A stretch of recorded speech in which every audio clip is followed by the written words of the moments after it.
Psycho was released in 1960 as one of Alfred Hitchcock's greatest triumphs.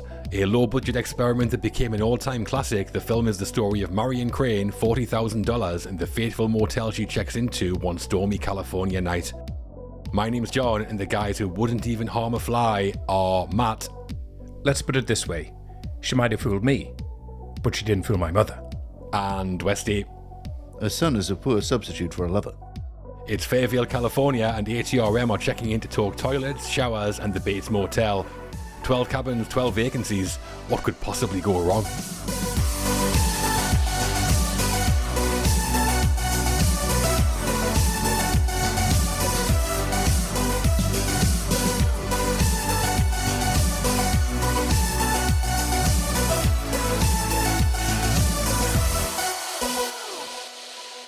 Hello and welcome to All the Right Movies, where we all go a little mad sometimes as we tell the story of Hollywood one film at a time.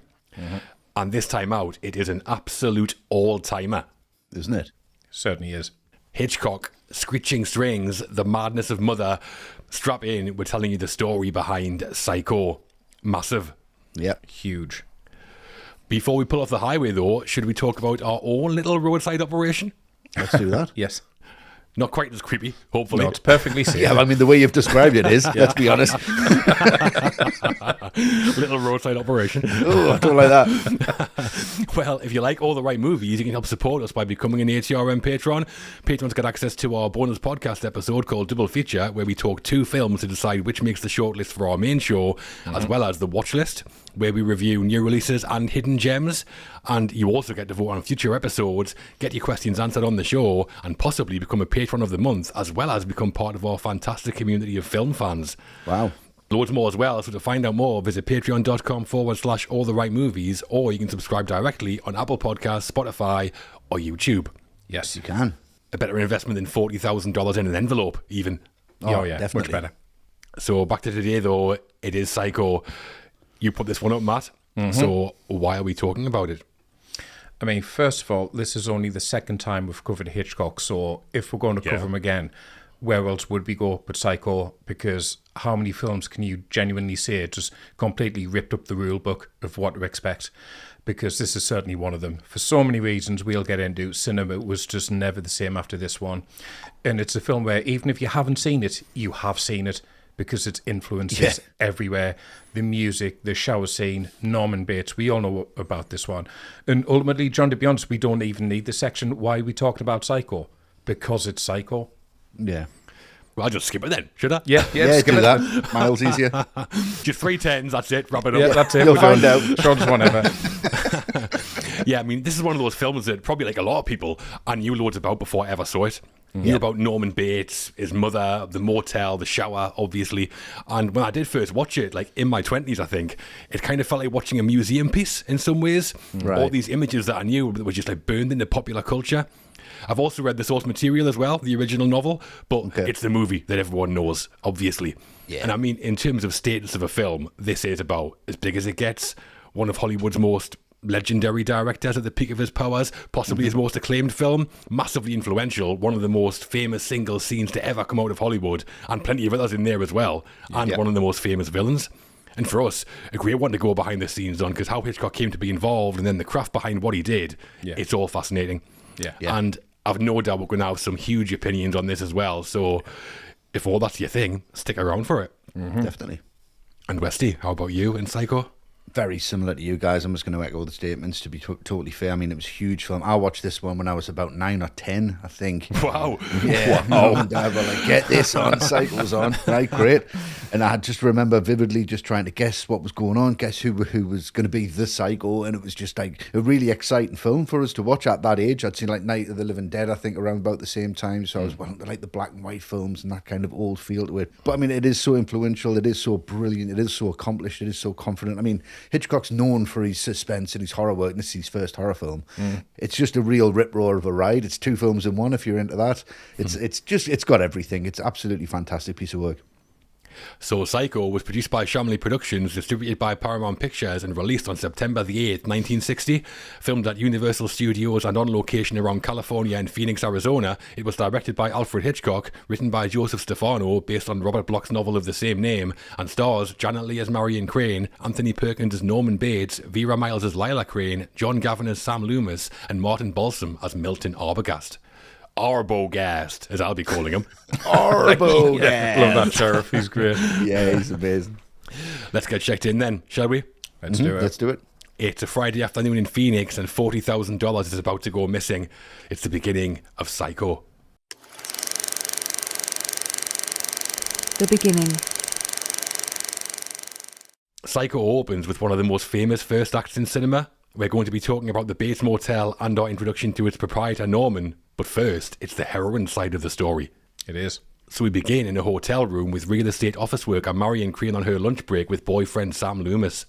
Marion steals $40,000 from her boss, as you do, hits the highway, is tailed by a cop, and buys a new motor. Yeah. An eventful opening for Miss Crane, Matt. So let's start at the start, should we? Let's do it. I mean, first of all, that credit sequence, it's like you're being assaulted by the music straight away and those visuals. Absolutely. That credit sequence, you're just pummeled into the back of your seat. Like, where is this going straight away at this pace? And then you just follow that up with that elaborate camera move into the hotel room where we see Marion and Sam have been having some afternoon delight. And I mean, Marion, she can lick my stamps any day of the week. That's absolutely fine. Didn't know where that was going there. I know, yeah. It's a good job he said it really quickly. Just in case you have to cut it out, yeah. But so you see, this would have been so shocking for a 1960s audience. I mean, that is practically full nudity by those standards back then. And they're having an extramarital affair, even if Sam is technically not with his wife. This is scandalous stuff. And I think, considering the film's title, it just leaves so many possibilities of where this could go. I mean, Psycho, is that going to be the wife? Is it Sam? So much intrigue already. And considering the date that comes up on screen, Friday, December 11th, is this technically a Christmas film?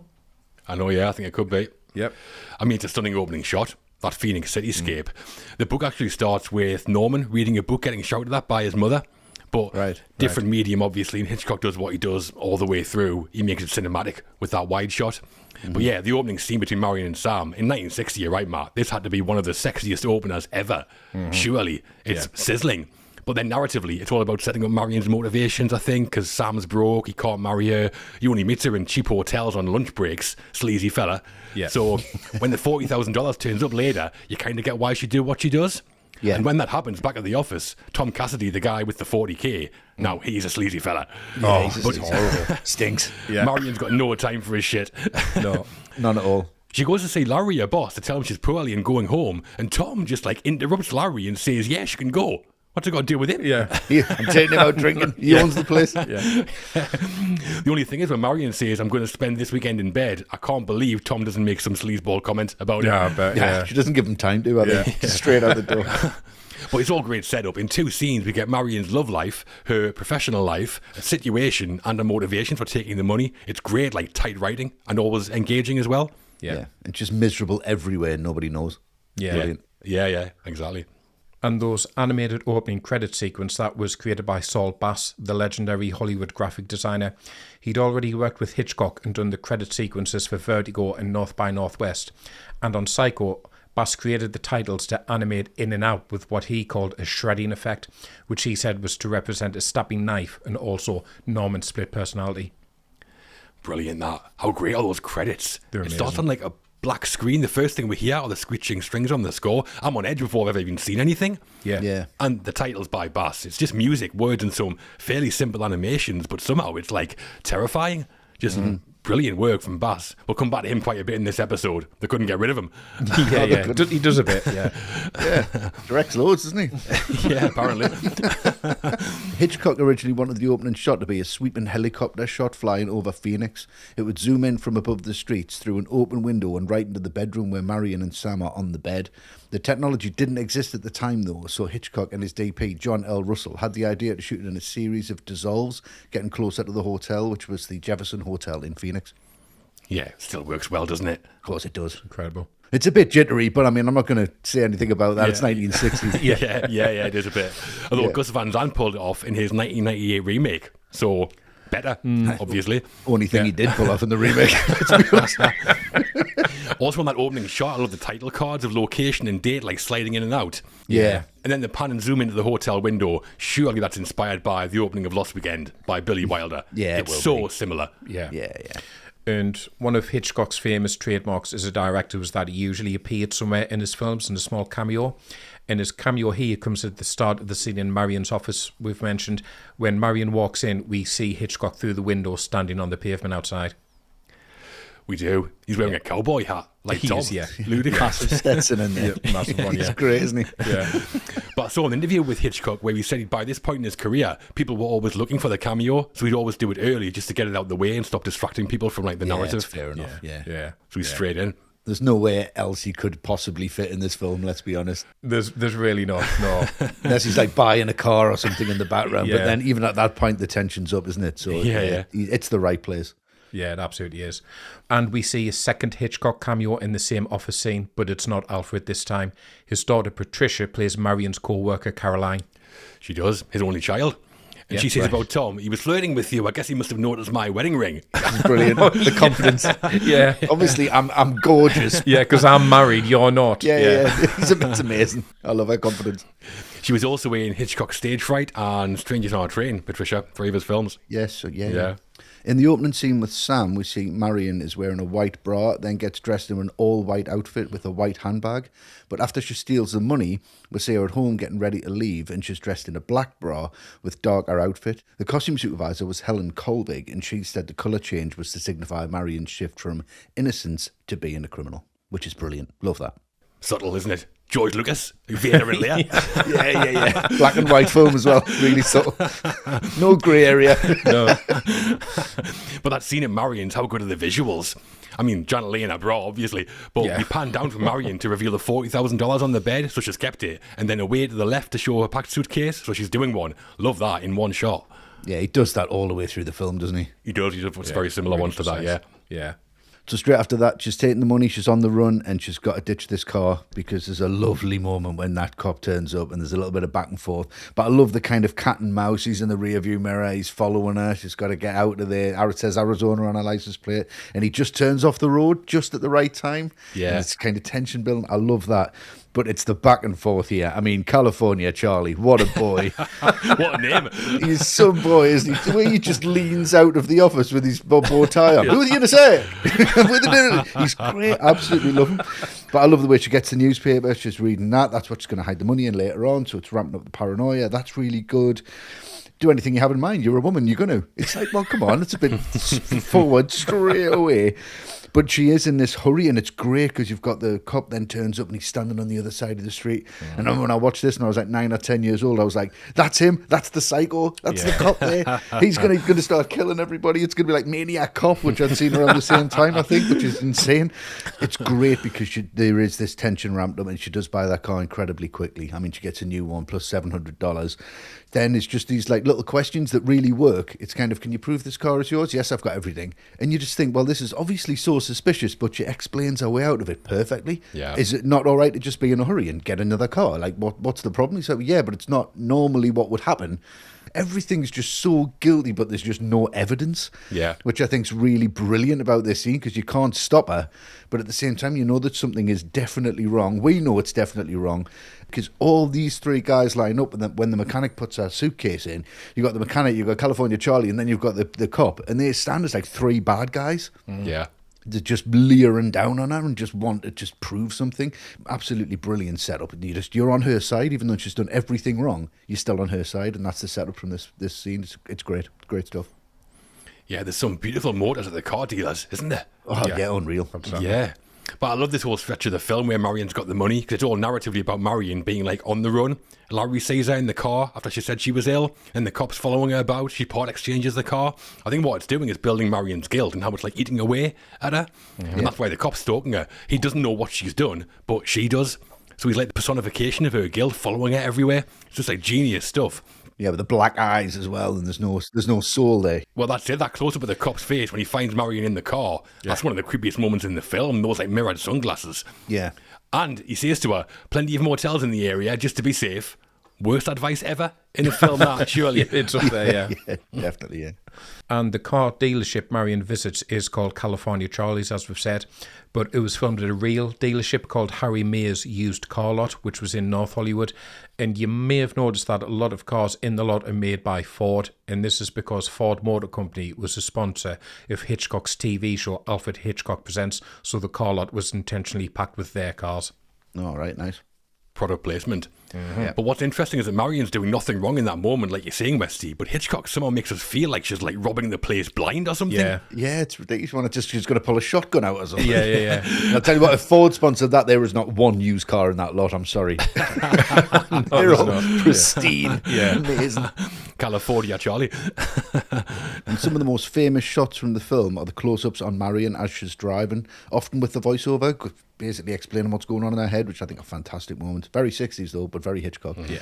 So when the film data get a proper actions and facial expressions, Hitchcock would be behind the camera telling Janet Leigh what she was doing and thinking at every point in the shot. Great. Amazing. Yeah.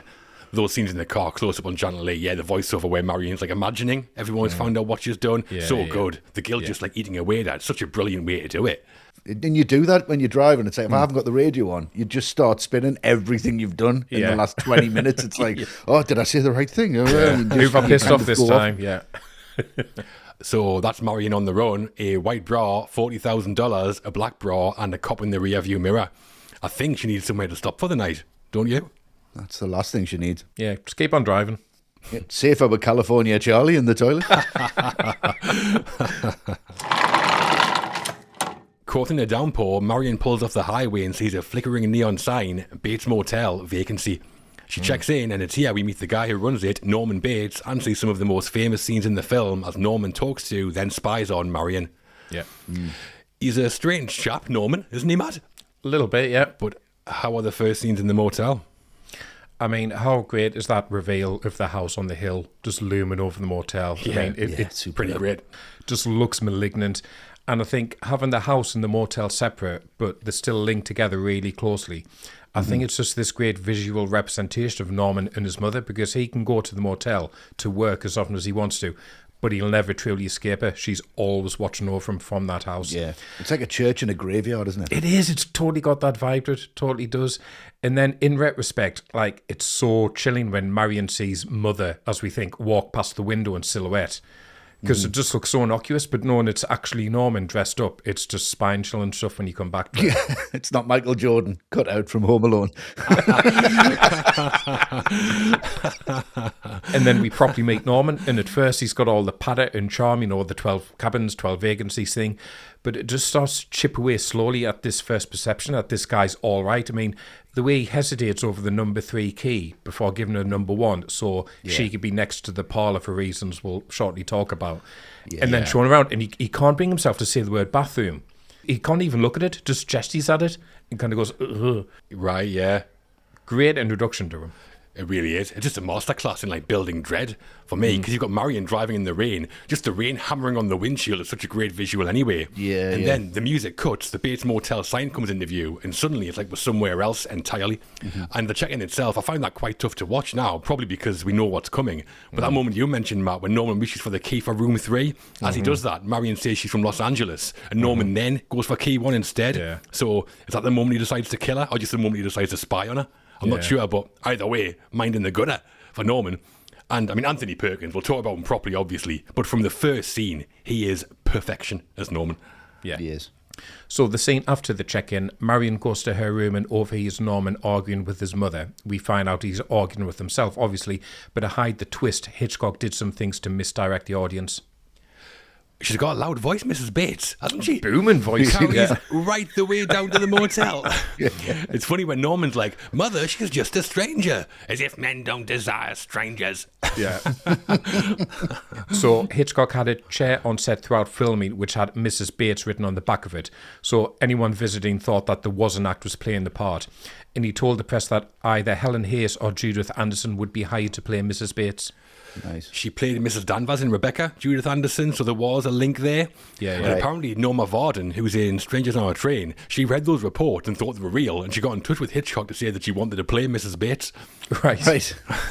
Yeah, fooled by it. Amazing. Yeah. And the voice of Mother that we hear was provided by 3 different performers, Virginia Gregg and Jeanette Nolan, who had both appeared on Alfred Hitchcock Presents, and Paul Jasmine, who had been recommended by Anthony Perkins. That's right. So their voices were sometimes mixed together to give it a bit of an off-kilter sound. Right.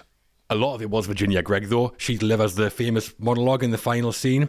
Okay, and she also did the voice of Mother in Psycho 2 and Psycho 3 as well. Right.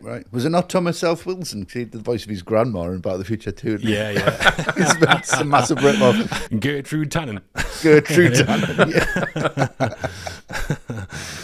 So from there, he offers to make us some food. Nothing much, just sandwiches and milk. I mean, I'll leave the milk if that's all right with you. That sounds horrible, that, to be fair. In cling film as well. Now, going in the parlour, this should be a bit of a red flag. There's just stuffed birds everywhere. There's a massive owl leering over his shoulder. Like, he stuffs things. But there's so much of a reveal about the character here. I mean, you say that Norman Bates as a character is perfect from the start.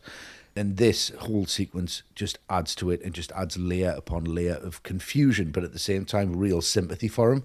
But you get everything you need to know on the second watch from this moment. They're both completely lost. They both want to find something else. They both want to disappear. They're both unhappy with their lives. She tries to move on the best way that she can, and she can't at the end of it, and she ultimately repents and wants to go back. Norman can't escape, and he really wants to. And the way that he talks about stuff in the birds, because they're passive to begin with, he just attacks the passive things that are around, which is what she is. He describes her as a bird. Yeah. So it's already this setup that she's going to be killed. It's just absolutely fantastic. And then when he starts talking about his mother, it switches to that shot, and that shot's fucking excellent, where he's just in the bottom right-hand corner of the frame, and that owl's over his shoulder as a security camera, which represents his mother watching over him. So brilliant. And what this does is it really sells the mother as a character. You then believe that this person exists. Yeah. You believe that you're going to see this person, and it just ends on one of the most famous lines. We all go a little mad sometimes, and we're all in the same boat, and we're all the same at the end of the day. It's a brilliant back and forth. Really, really creepy. Loads of red flags in there. A boy's best friend is his mother. Get the fuck out. Leave immediately from that. Like, I mean, yeah, you would probably think that, but there's no way you would say that to a girl that you're quite attracted to, that you've just met. You've given her a sandwich. Oh, my mum's my best mate, by the way. Oh, really?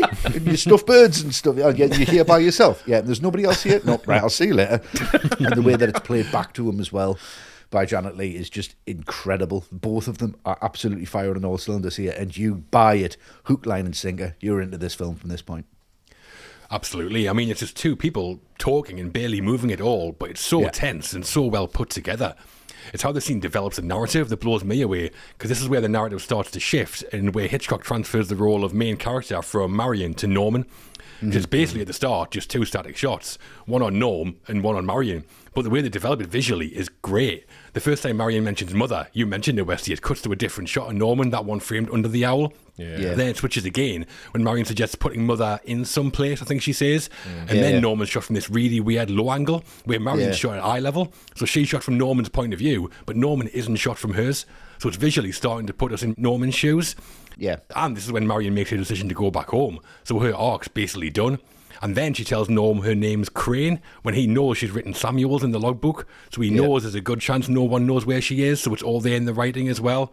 Yeah, which is also a bird. It's a form of bird. Yeah, and it's weird when he's leaning against it and he's like, oh, we should just take some of the time, not all of the time. And he's just stroking one of them. Get the fuck out. Yet another red flag, Yeah. But it's all just masterful. It's like the example of how to switch a narrative from focusing on one character to another. And it's all done in just one scene. It's crazy. Absolutely. There's so many red flags in this. It's a good job it's in black and white. And then after this, she goes to her room, and then we see Norman being a dirty little peeping Tom. He's a peeping Tom. He's a peeping Tom. As we're saying, red flags with this guy out of the chimney, to be honest. But this is the first one we think this is actually dangerous now, and Marion is in big trouble. And just that huge close-up of his eye staring at Marion, that might be the most Hitchcockian image ever. Yeah, those close-ups of Norman's eye. How good are those shots? They're ridiculous. How many times have you seen those other filmmakers copy that as well? Exactly. Oh, too many. Scorsese uses it in Goodfellas, doesn't he? He does, yeah.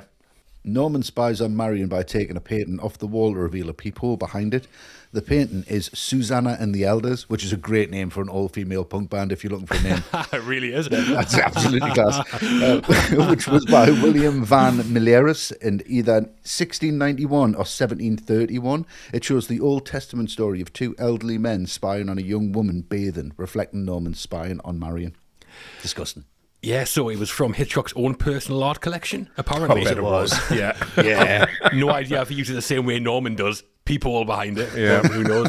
Yeah, who knows? And then after Marion eats with Norman, she adds up the money she has on a piece of paper and then flushes it down the toilet.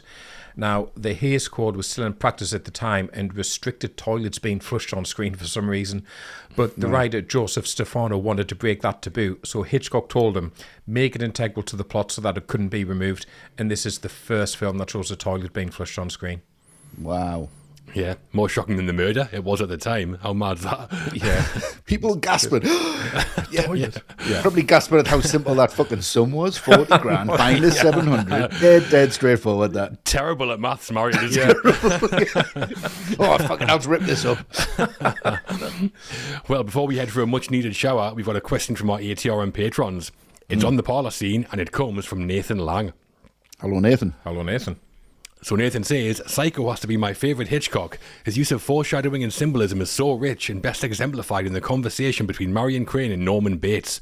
What are some of your favourite scenes in movies with just two people talking? Right. It's a good question, Matt. So what are your favourite two-hander scenes? So I've gone for three. One of them comes from Boyhood, the Linklater film. And there's lots of talking scenes in that, obviously. But the one I've gone for is where Mason, he's gone on a fishing trip with his dad, Ethan Hawke. And they're just talking about Star Wars and if there'll be any more, because that when they filmed it, it was before the sequels. And it's such a lovely time capsule of a moment, and it perfectly sums up that the kind of father-son relationship at that age. I think that's a really beautiful scene. Next to B. Mason Westy hasn't got these, but from Zodiac, obviously Tosky and Grace Smith in the diner at the end. Grace Smith outlining his theory, why it's Arthur Lee Allen, and he's got an answer for every single one of Tosky's questions. I walked it. Jesus Christ. Just amazing. Door to door. It's great. Door to door. Yeah. Thank you for breakfast. Yeah. Every time with that one. And then last one is The Shining, Jack and Grady in the bathroom. How the balance of power just shifts between those two characters. Yeah, nice. Because Grady starts off all bummed and, oh, sorry, sir, because he spilled the drink on him. But he just becomes more and more evil, and he gets Jack under his complete control by the end of it when he's talking about his wife and children, killing them. I corrected them too. Yeah. It's that red on the walls. It's incredible. Use of colour. Yeah, amazing. Yeah, brilliant. So it's ones for me. I haven't got any of them. Oh, to be wow, honest, Matt. really? Brilliant. Amazing. So I've got another four that that I felt was so cliched that you might have had them anyway. So I was kind of like, we're going to cross on this. My favourite two-hander is Hans Lander. What do you think of that one? So Inglourious Bastards, the opening sequence, of course. Christoph Waltz and Dennis Minochet is absolutely fantastic. That one of the best. Back and forth of power is unreal. The scene we're all waiting for was Pacino and De Niro button heads in Heat. Oh, of course. In the cafe. Absolutely love that scene. It's incredible. Hopkins and Foster, the first time that she meets Hannibal Lecter in Silence of the Lambs. I think them two absolutely shine in that. Wonderful. And another back and forth that's beautifully written by Tarantino again is Hopper and Walken in True Romance. I think that sequence is absolutely wonderful. Yeah. One of my favourites. Yeah, check them out. Absolutely brilliant. Some great ones there. Yep. So Marion has made her decision to go back to Phoenix. She's eaten her sandwich and she's worked out her maths.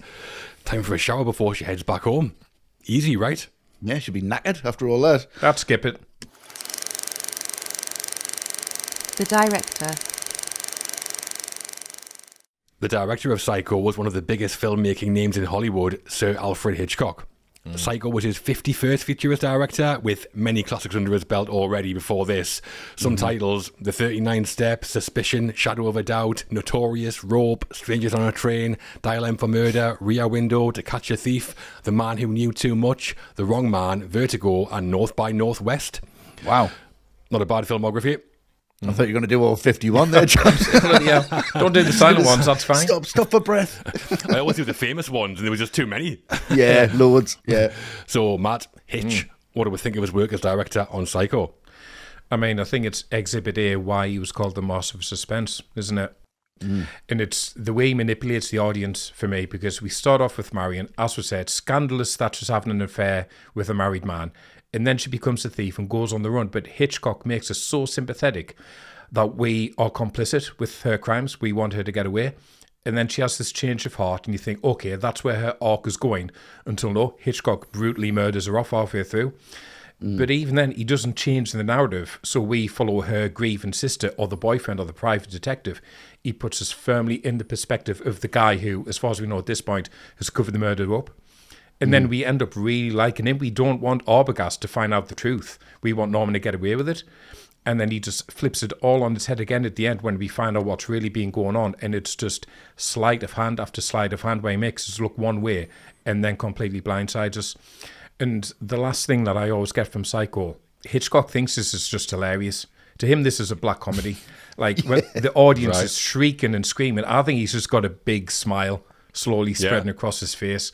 I mean, as I said, Norman dressed up as his mother, walking back and forth, talking to himself. It's the funniest thing he's ever heard of, but he's going to scare us with it at the same time. And if anyone doubts that, just go and watch the original trailer for this, because it's 6 minutes long and it tells you everything you need to know about how Hitchcock viewed this film, and it is undisputably one of his masterpieces. Yeah. When I was writing notes for this section, for a while I was like, where on earth do I start? It's just so much, isn't there? Too much. The director who did too much, that's Hitchcock. But something that always strikes me on Psycho, though, is how lean it is as a film. If you compare it to like Vertigo or North by Northwest, both incredible, but they're way more like lavish than this. Psycho is like Usain Bolt. It's like out the gates, done, boom. There's not a wasted second, but it never feels rushed or like it's missing anything either. And I think that's because when the big scenes come, they're all very different. Like the parlor scene we talked about does take its time. That's the first time it feels like we're allowed to breathe in the film. Then the shower sequence, absolute chaos. Arbogast on the stairs is all tension. He knows exactly when to like turn the screw and when to step off the gas a bit more. Hitchcock's just like a master at framing scenes. And what I love as well is just his vision for the film. The most famous director on the planet by a long way at this time. At a time he could be coasting. He goes, I'm going to make this on a fraction of the usual budget in black and white. Huge creative choices. And I think it's because he knows the craft. He has complete confidence in his mastery of the overall skill of filmmaking. He might be the best at that. I mean, we'll talk about some specifics as we go through the film, but it all just feels so fresh as well. I mean, Hitchcock was like 60 years old when he made this, but it feels like it's still like cool and exciting. It feels like it was made by a talented 30-year-old or something. I mean, most great directors have probably one film where you can go, that's his masterpiece. Hitchcock has about 4, and this is one of them. It's just sensational direction for me. That first thing I've got written down seems like it was directed by a younger man with more energy and more vigor and more. It's just the energy that's attached to this. It's just the confidence, like I said at the top. But it's just the cleverness as well. And he is on top of his game at this point. I mean, 51 films, you're not supposed to be doing it this quickly or have this much confidence in what you're doing. You're supposed to be retiring by that point easily. Just thinking, I cannot be bothered with this anymore. Jesus. And I've got to do it on a stripped back budget. Oh, and I've got to shoot on black and white again. It's a breath of fresh air. It's just like he's taking in a new lease of life. There's a new breath of oxygen here, and he's just absolutely filling his lungs with it. And what I get from the direction of this film, it's not built around the big sequences. Them big sequences came later through audience participation, through audience reaction. He didn't go, right, I need people there for the shower scene because otherwise it won't work. Doesn't matter. Because you've got all of them are peppered between, and they've just got incredible scenes that bridge them all together. There's, like John said, there's not a bit of fat on this. It zips through.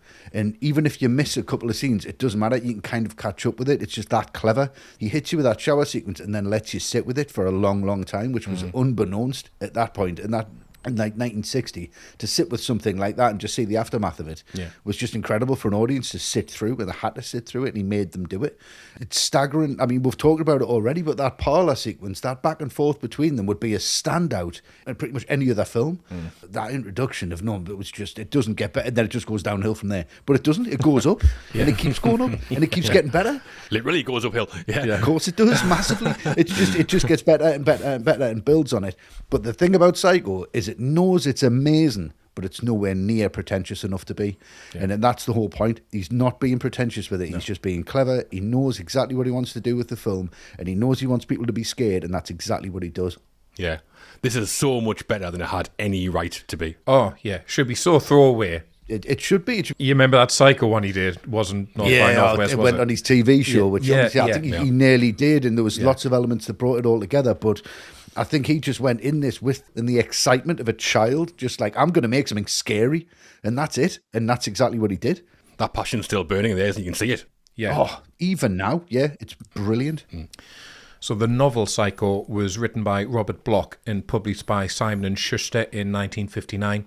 When it came out, it got a glowing review in the New York Times. And Alfred Hitchcock's PA, Peggy Robertson, saw the review. She read the book and then showed it to Hitchcock.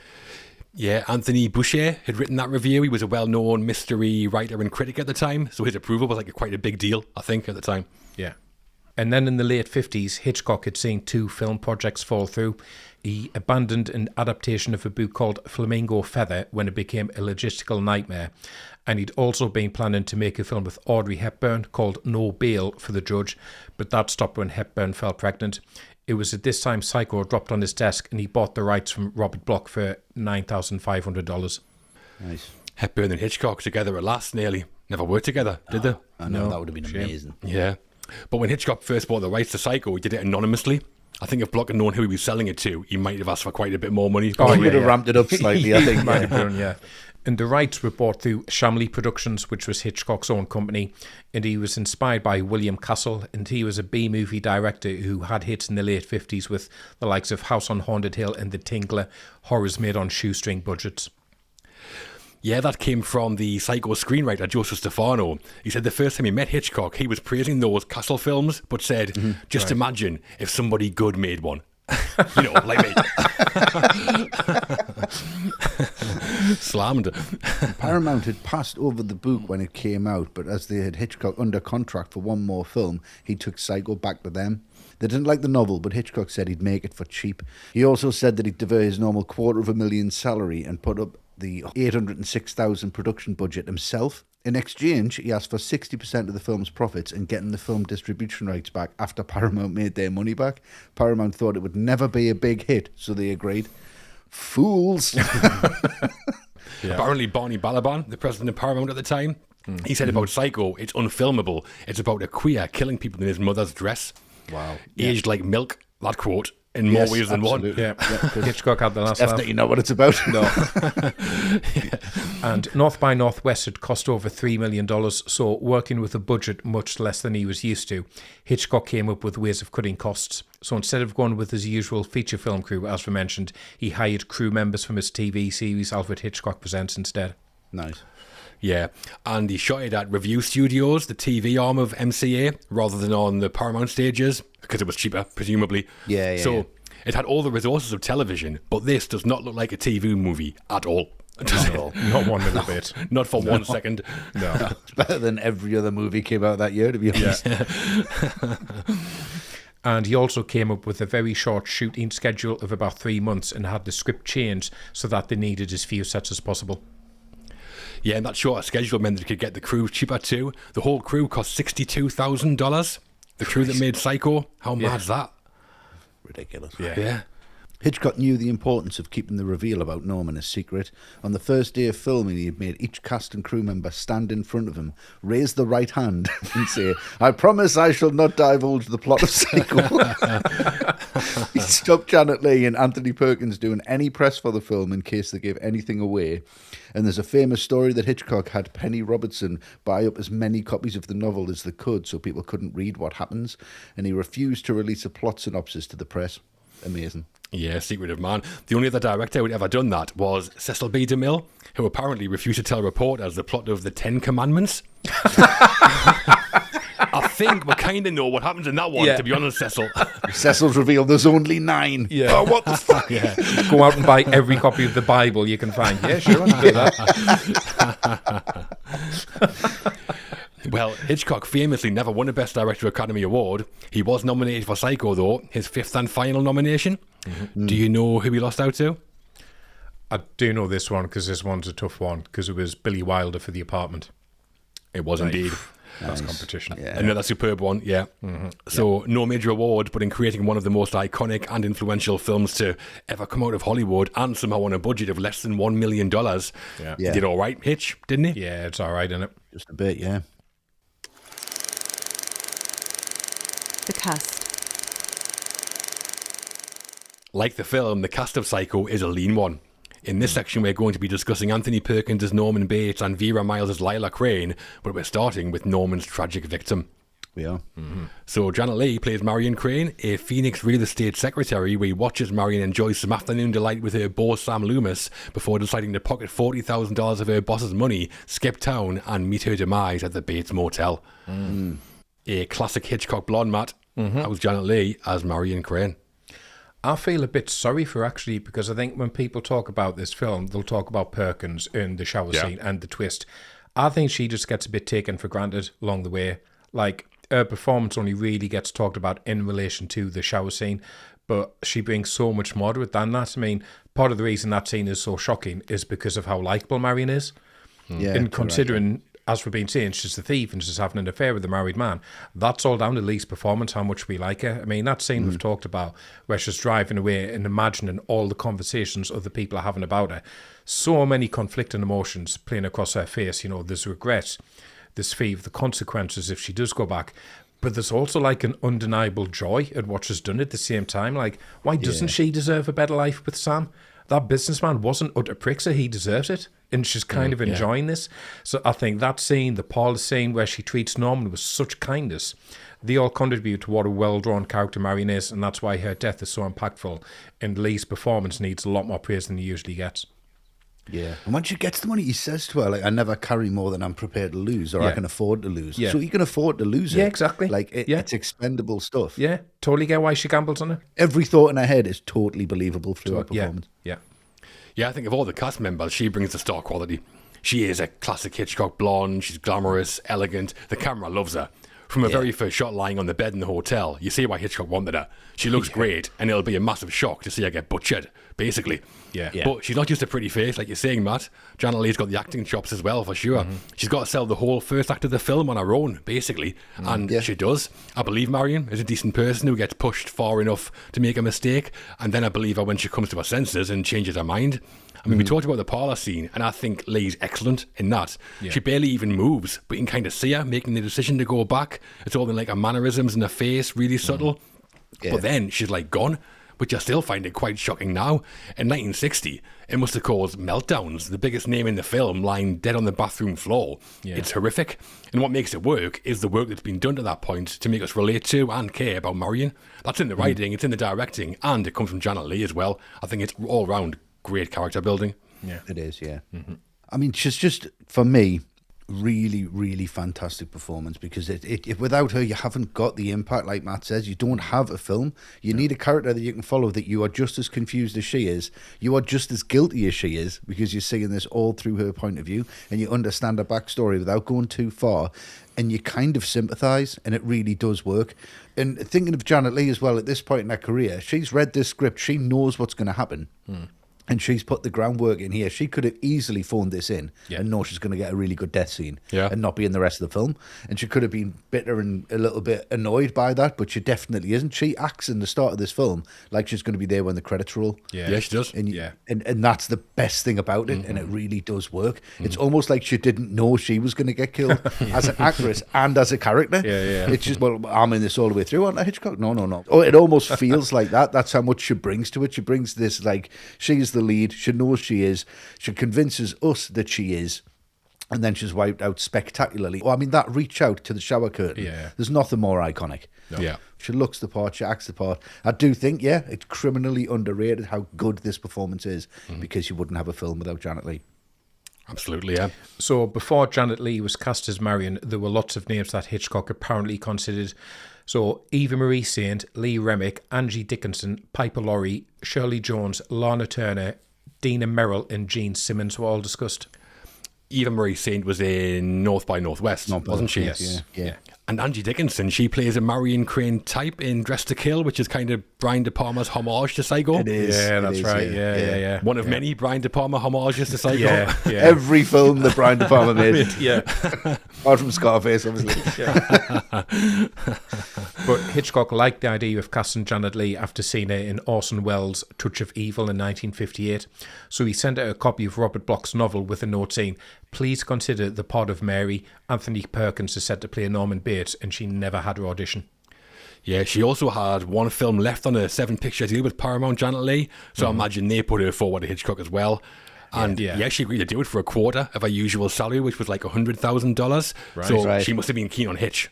Yeah. Yeah, definitely. Yeah. Well, keen to work with him. I mean, she wasn't turning down Tony Curtis for him, I doubt. Wouldn't have thought so. Stranger things have happened.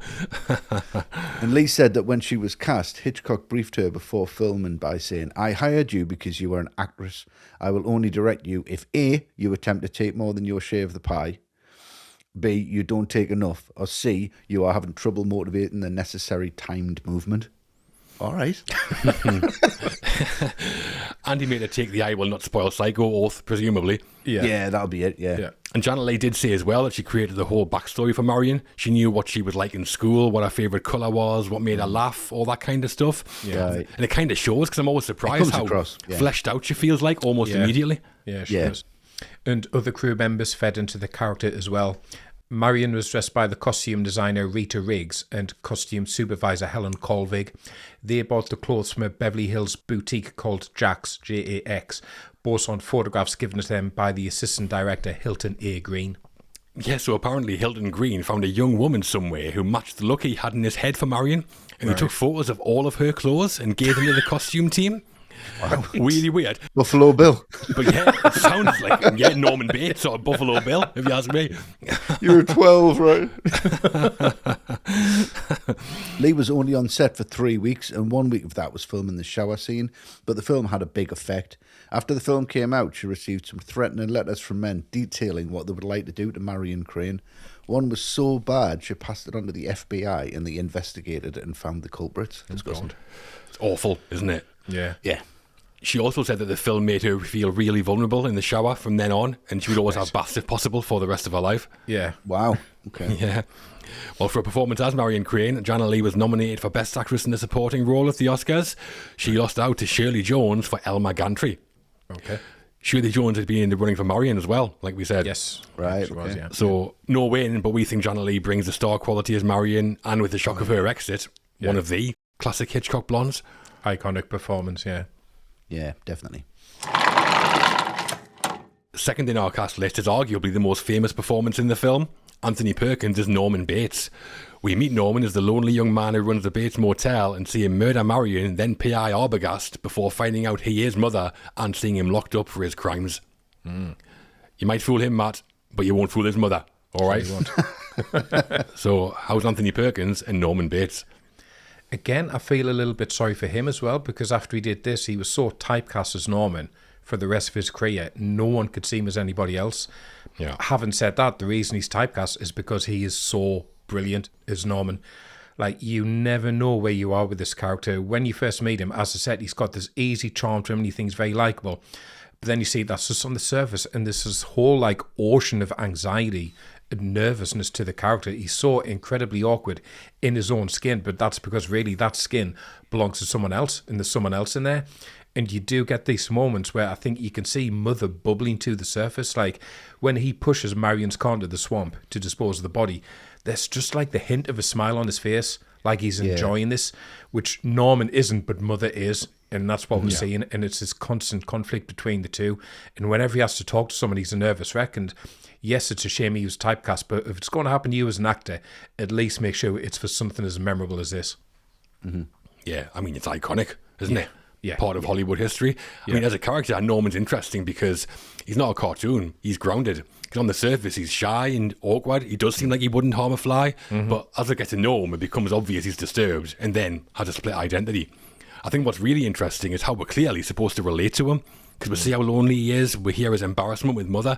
The way they hand over the role of main character from Marion to Norman, that's done so well that by the time he comes to clean up the murder, I kind of feel this panic. Such a complex villain, I think, still. Yeah. And Anthony Perkins just takes what's on the page and makes Norman totally three-dimensional. He does that shy, sweet thing well. 12 cabins, 12 vacancies every single time. His delivery with that is so good. Yeah. But then when the switch flips, he's pretty terrifying. He manages to portray Norman as totally unhinged, but doesn't raise his voice once.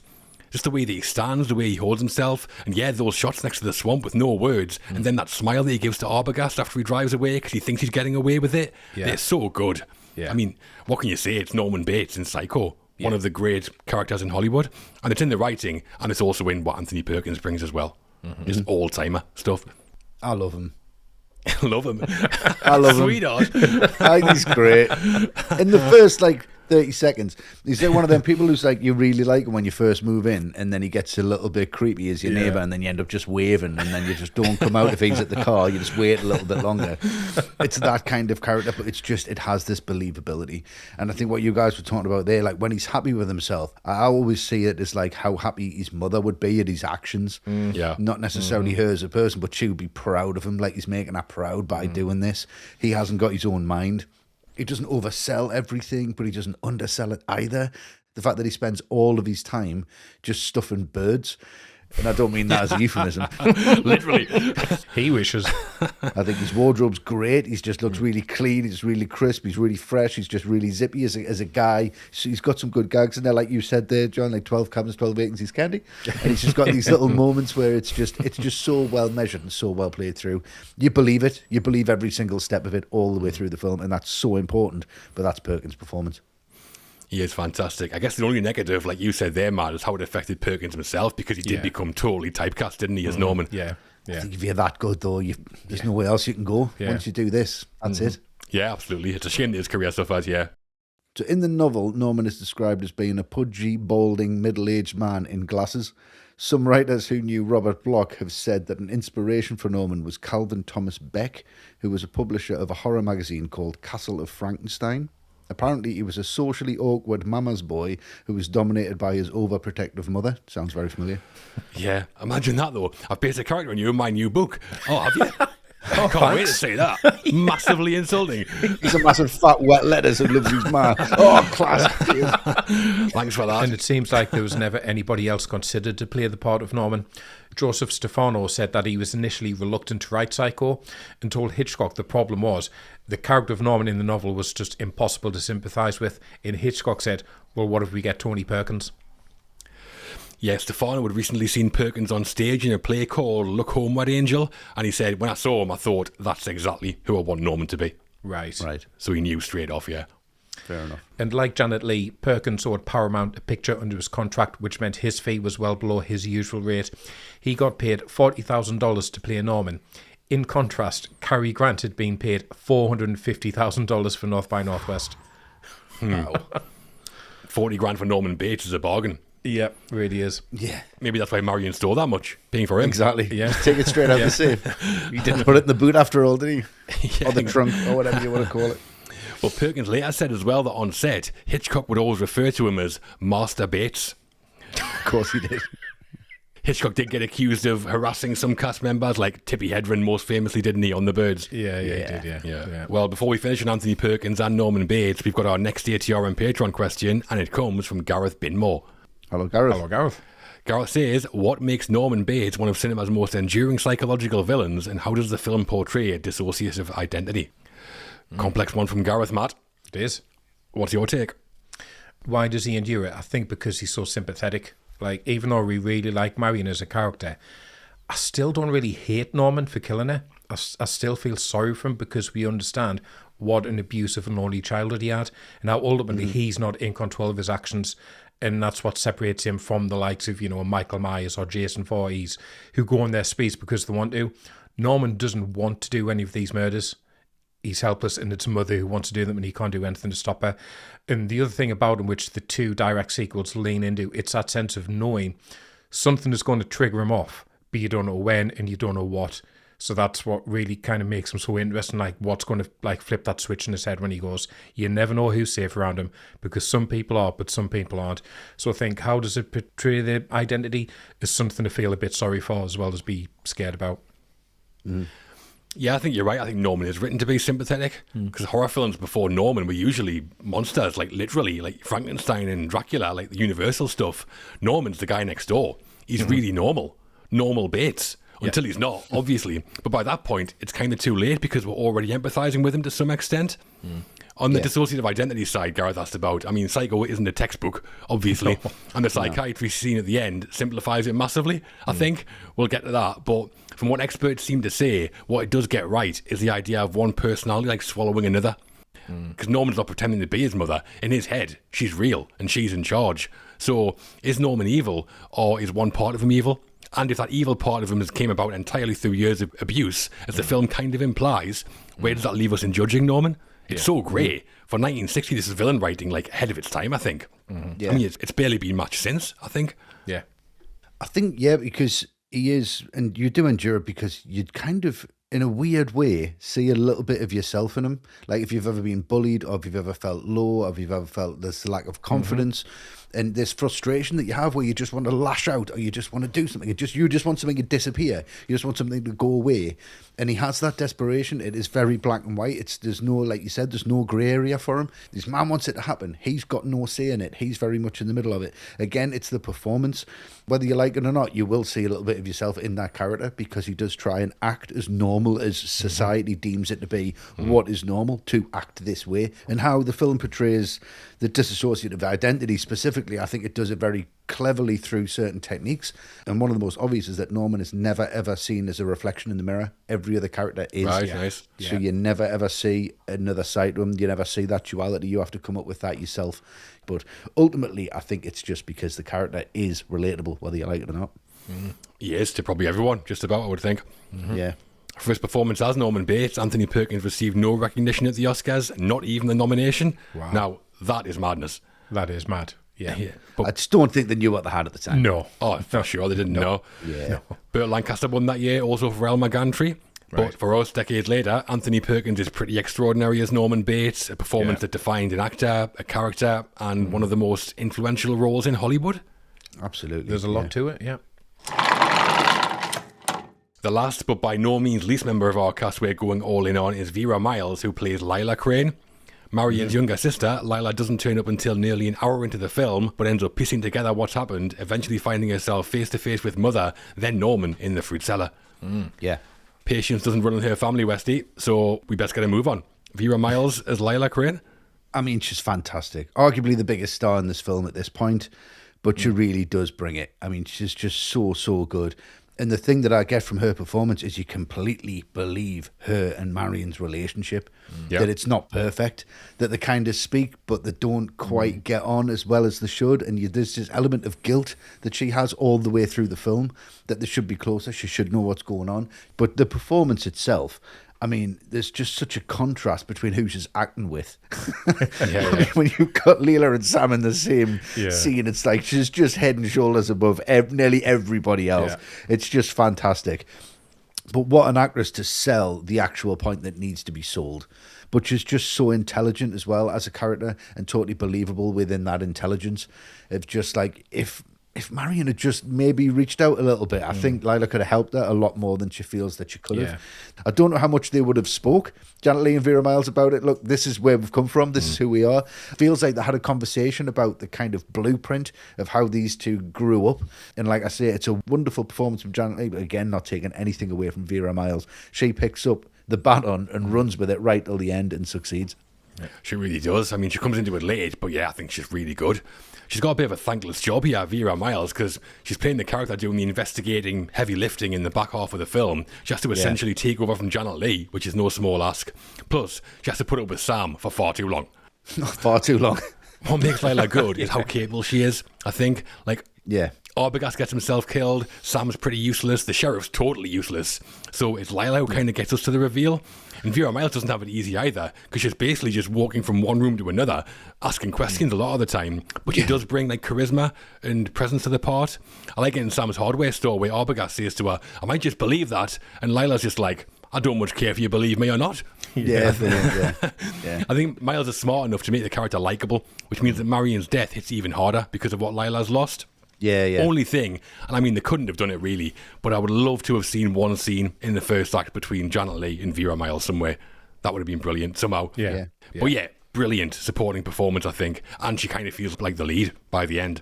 I would have liked it if she turned up and just given her half the money. I'm leaving, like, give her 20 grand. What's this for? She's like, don't ask any questions. You'll not see us again. And then she takes 20 and they've got to try and like match it up. To kind of bind them both together. It would have been, because even though they don't share a scene, I can totally see their relationship. Mm-hmm. Yeah. I can see them on the phone to each other, just being like, well, why don't you tell us what's going on? It's like, it's none of your business. Totally. It's really good. It really works. Yeah, I think she's really good, but I've got thankless written down as well, John, because there is a little bit aspect to it, She's the worried sister, and that's about it for most of it. I mean, her and Sam are very similar. They've got to drive forward the plot in the second half once Marion and Arbogast are killed. But she doesn't have much of an arc to it, and I think maybe Hitchcock really wanted the more memorable performance to come from Perkins, and he doesn't want anyone to take the spotlight away from him. Yeah. Because that's the ironic twist of the film. The person you end up investing in the most is the murderer at the end. Having said that, she is great. I mean, you are screaming at her not to go into the house at the end because you don't want her to meet the same fate as her sister. So she's instantly likeable. There's limits as to what Miles can do with this character, but she elevates it a lot. She definitely, She pushes the limits of what you'd expect the character to do. Definitely. Yeah. Like we're saying about the film, I think she does more than you could ever reasonably expect her to do with it. Yeah, definitely. Just a little looks to Norman as well when they're checking in. Just them little. Yeah. Like, who the fuck's this maniac? Yeah. Should be more sensible than Marion, yeah. So before Vera Miles, there were other actresses in the running to play Lila.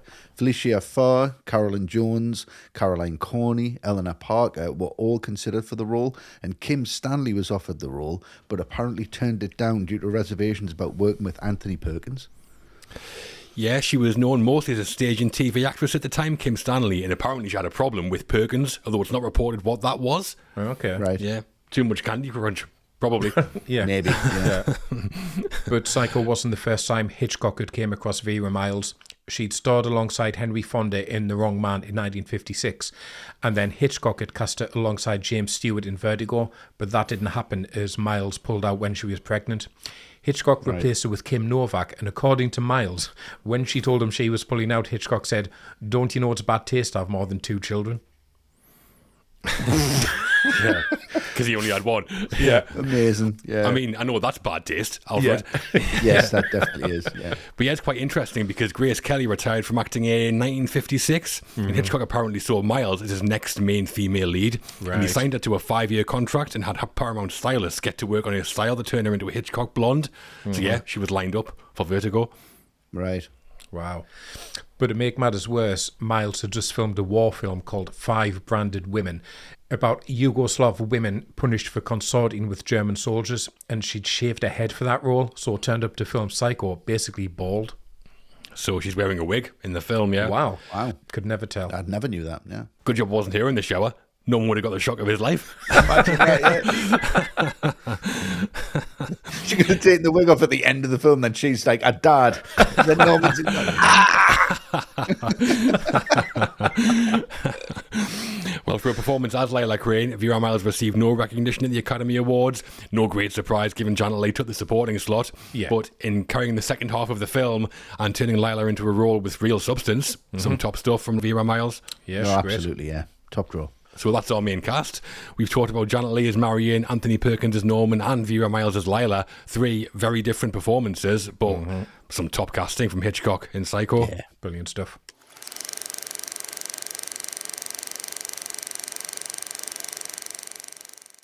All the Right Movies will be back shortly. Thank you for supporting us by listening to this episode's sponsors. Thanks for listening to our sponsors. Now, back to the show. The middle. Heading into the midsection of Psycho, and we're into the most famous moments of all. We're going to be talking about Arbogast's arrival at the motel and his own grisly fate. But first, we've got 45 seconds of Hollywood history to get into. We do. Having made her decision to go back to Phoenix, Marion decides to have a shower before bed. Norman, though, our mother, has other plans. He bursts into the bathroom, butchers the tragic Marion, leaving her murdered on the tiled floor. One of the most famous scenes in all of cinema, Westy. Is it for good reason? It absolutely is, for good reason. This would have been incredibly shocking if you're watching this in 1960 and you're sitting in that audience. It's the first time you've seen it. You haven't heard anything about it. But just imagine that music coming out. It's insane. That silhouette creeping up.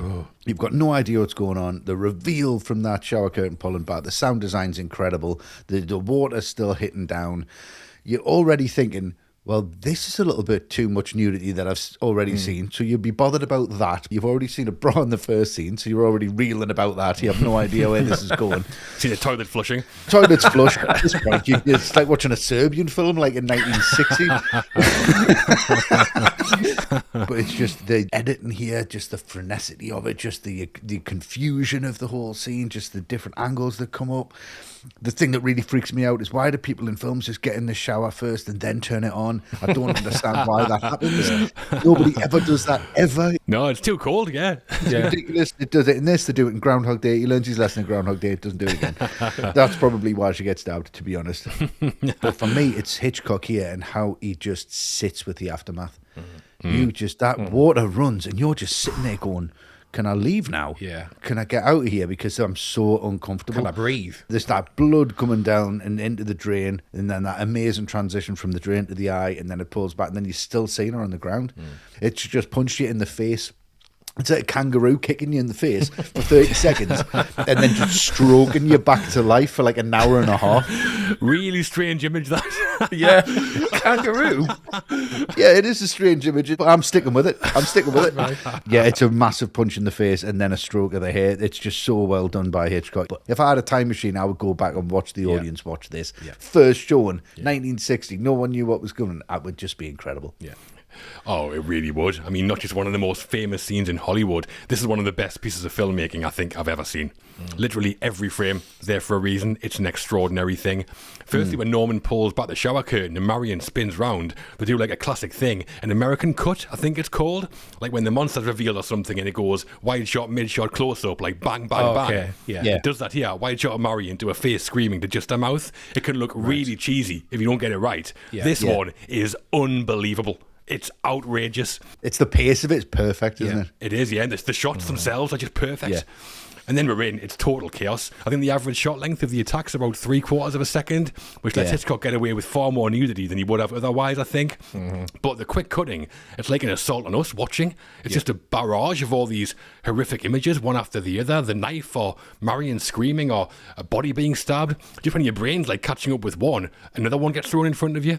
Yeah. And we often talk about breaking the 180-degree rule on here. Here, Hitchcock's breaking the 360-degree rule. Doesn't exist. Yeah. Leaping about all over the place. It feels frantic as hell, which is obviously exactly the idea. I love how he treats it as its own short film almost, because we get bookend shots. The first shot of the scene's looking up at the shower, and it ends with that same shot as well. Same shot, and it feels totally different both times you say it. I love that. I think as a director, having a vision for a moment in a film and then executing it, it's hard to top. It's horrific to watch, but creatively, I'm just in total awe of it. And I didn't even mention the score. No, you didn't. Yeah. And that was the fastest I've ever heard you talk about anything in 25 years. Yeah, I mean, 45 seconds. 45 seconds in cinema is changed forever after this. That's all it takes. I mean, it's not lost one bit of its power to shock. And again, like Westy, I'll do anything to go back to 1960 and see this for an audience for the first time. I mean, it's scandalous in itself, borderline just the notion of seeing a woman in a shower. So that's going to put you off kilter. And then that to lead into the most brutal murder probably ever in cinematic history at that point. They must have lost their absolute minds. Yeah. Because this plays into the fact that this is when someone is at their most vulnerable, naked in the shower, but also... it's the place where you should be at your most comfortable, because what's scary about taking a shower, everyone does it. Hitchcock just obliterates all that comfort, and it's maybe the greatest example of the suggestive power of cinema ever. People think they see nudity, they don't. People think they see the knife pierce flesh, they don't. It's all because of the editing, because of that music, and how Hitchcock saw this in his head, translated it to the edit, added the score. It is absolute genius of the highest order, and it still scares the absolute shit out of me every time. I think it is filmmaking genius. It's about as good as it gets. Yeah. So the shower scene was shot in 6 days from December 17th through to December 23rd, 1959, but it had to be postponed twice as Janet Leigh was poorly. It's 45 seconds long, 50 different camera angles, and had 78 setups. It was storyboarded in full, but Hitchcock bought a Moviola editing machine onto set so he could see what they were making as they were filming. storyboard. What was it? A fucking flick book. It must have been. It's really fast. And that influenced what footage they would shoot on the fly. Amazing. Wow. Yeah, you need to see it, surely, don't you? The cuts are that quick. You can't storyboard this and nail it on the page, surely. It's just genius stuff. Yeah, yeah. And Anthony Perkins wasn't present at all during the shooting of the shower scene, and a stand-in played Mother instead. Some reports say Perkins was rehearsing a Broadway show called Green Willow in New York at the time, but that's not why he wasn't there. Hitchcock kept him away as he didn't want any chance that the audience might be able to spot that Norman was Mother. So instead, Mother is played by two stunt women called Margot Epper and Anne Dorr. Yeah, so Margot Epper is the one who rips the shower curtain open, and then for the rest of it, apparently it's Anne Dorr. Right. I mean, we can't tell, obviously, her face has been made up because it's like pitch black. There's even no features there, is there? It's crazy. No. Is that an influence on Star Wars? Andor. Cut that out. That was the worst joke I've ever. Janet Leigh wore moleskin pads and strips to cover herself while filming the scene, and she had a body double called Marley Renfro. Renfro was a model and a dancer, and said that when she auditioned, she had to strip naked for Hitchcock and Janet Leigh so they could review her body. Ridiculous. She said she spent hours a day naked on the set, and at one point, Hitchcock attached a measuring tape to the camera and put the point of it on her breast just to make sure it was going to be in focus, which is a normal thing for a focus puller to do, let's be honest, but not the director. No. I'll do that. I'll do that one. You take a break. Where's this from? E&Q, is it? To be fair, she said he was a gentleman and went out of his way to make her feel comfortable. So, I mean, that's all very nice, but still. Yeah, fair enough. Well, according to Marley Renfro, whenever we're looking at a shot where we can't see Janet Leigh's face, it's her that we're seeing. Right. Okay. And when Norman wraps Marion's body up and carries out to the car, Anthony Perkins is carrying Marley Renfro. Right. Got you. Yeah. She only made about $500 for the film, apparently, and she went on to become one of the first Playboy bunny girls as well, Marley Renfro. Okay. So, some legacy. Right, fair enough. Yeah. And obviously, one of the most famous parts of the shower scene is the shrieking strings in the score, written by Bernard Herrmann. Hitchcock had originally told Herrmann that he wanted the scene without any music at all, but Herrmann disagreed, so just wrote music for it anyway. And when Hitchcock was disappointed with how the scene was turning out, Herrmann showed him his composition. Hitchcock was so impressed that he used the score in the film, and when Herrmann asked why he hadn't wanted music in the first place, Hitchcock said it was an improper suggestion, my boy, improper suggestion. Yeah. I mean, to say Herrmann was right goes without saying, I think. A little bit, yeah. Yeah. Another bit in the score that blows me away is after the attack's done and Marion's alone and like dying, and the music is that like ba-boom, ba-boom. Yeah. That represents Marion's heartbeat, surely, because it gets slower and slower, then stops as soon as she collapses. Yeah. That is beyond genius. Yeah. Get out. Yeah. Get the hell out, Bernard. Yeah. We mentioned Saul Bass earlier as he did the opening title sequence, obviously, and he was involved in the shower scene too. He storyboarded the scene, and 8 days before the film was shot, Bass filmed test footage of the shower scene with Marley Renfro and editor George Tomasini as a demonstration to Hitchcock. Yeah, so it was like a proof of concept, basically, to show how the quick cutting would work. I mean, usually proof of concepts are when they're using new technology. This needed a proof of concept because they were just innovating filmmaking itself. Yeah. Just fantastic. Yeah. But there was some controversy later in 1970 when Saul Bass said he didn't just storyboard the shower scene, he directed it as well. But this was denied by some crew members. Hilton Green, the assistant director, said Bass was never on set and said he later confronted Bass about it. And Janet Leigh went on record to say, I was in that shower for 7 days, and believe me, Alfred Hitchcock was right next to his camera for every one of those 70-odd shots. I bet he was. Yeah. With a tape measure. Yeah. Even when everyone had gone home. And Joseph Stefano called Bass's claim the most shocking thing about Psycho as well. Nice. I'm not surprised. Yeah. I directed the shower scene, of course he did. I know, yeah. Amazing. Bass did do the storyboards, though. If you've seen those, they are outstanding. Oh, there will be, yeah, because that's what he's good at. Yeah, exactly. Yeah, exactly. Yeah. Just see you storyboarded it. That's still an amazing claim. Yeah. And John mentioned how the scene is bookended by 2 shots looking up at the shower, and these shots needed a custom prop. Hitchcock wanted the camera to be in the middle of the jets of water, so a 6-foot diameter shower head was made up and the central jets placed so the water sprayed past the camera.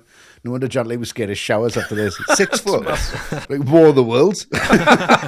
trigger happy TV shower. That, isn't it? Massive. It's huge. Yeah. Hello? No, I'm in the shower. But another nice detail about his shot is that during the attack, it seems like more, but we only actually see 2 shots of the knife touching Marion's body. Wow. One's where it seems to go into her stomach, and they did that by pressing the knife against Leigh's, or maybe Marley Renfro's body, pulling it away, and then playing that shot backwards. Right. Wow. Which is cool. Yeah. And with the film being shot in black and white, the production used chocolate syrup instead of blood because it showed up better on camera. Some reports say it was Bosco chocolate syrup, while Marley Renfro said it was Hershey's. An important distinction.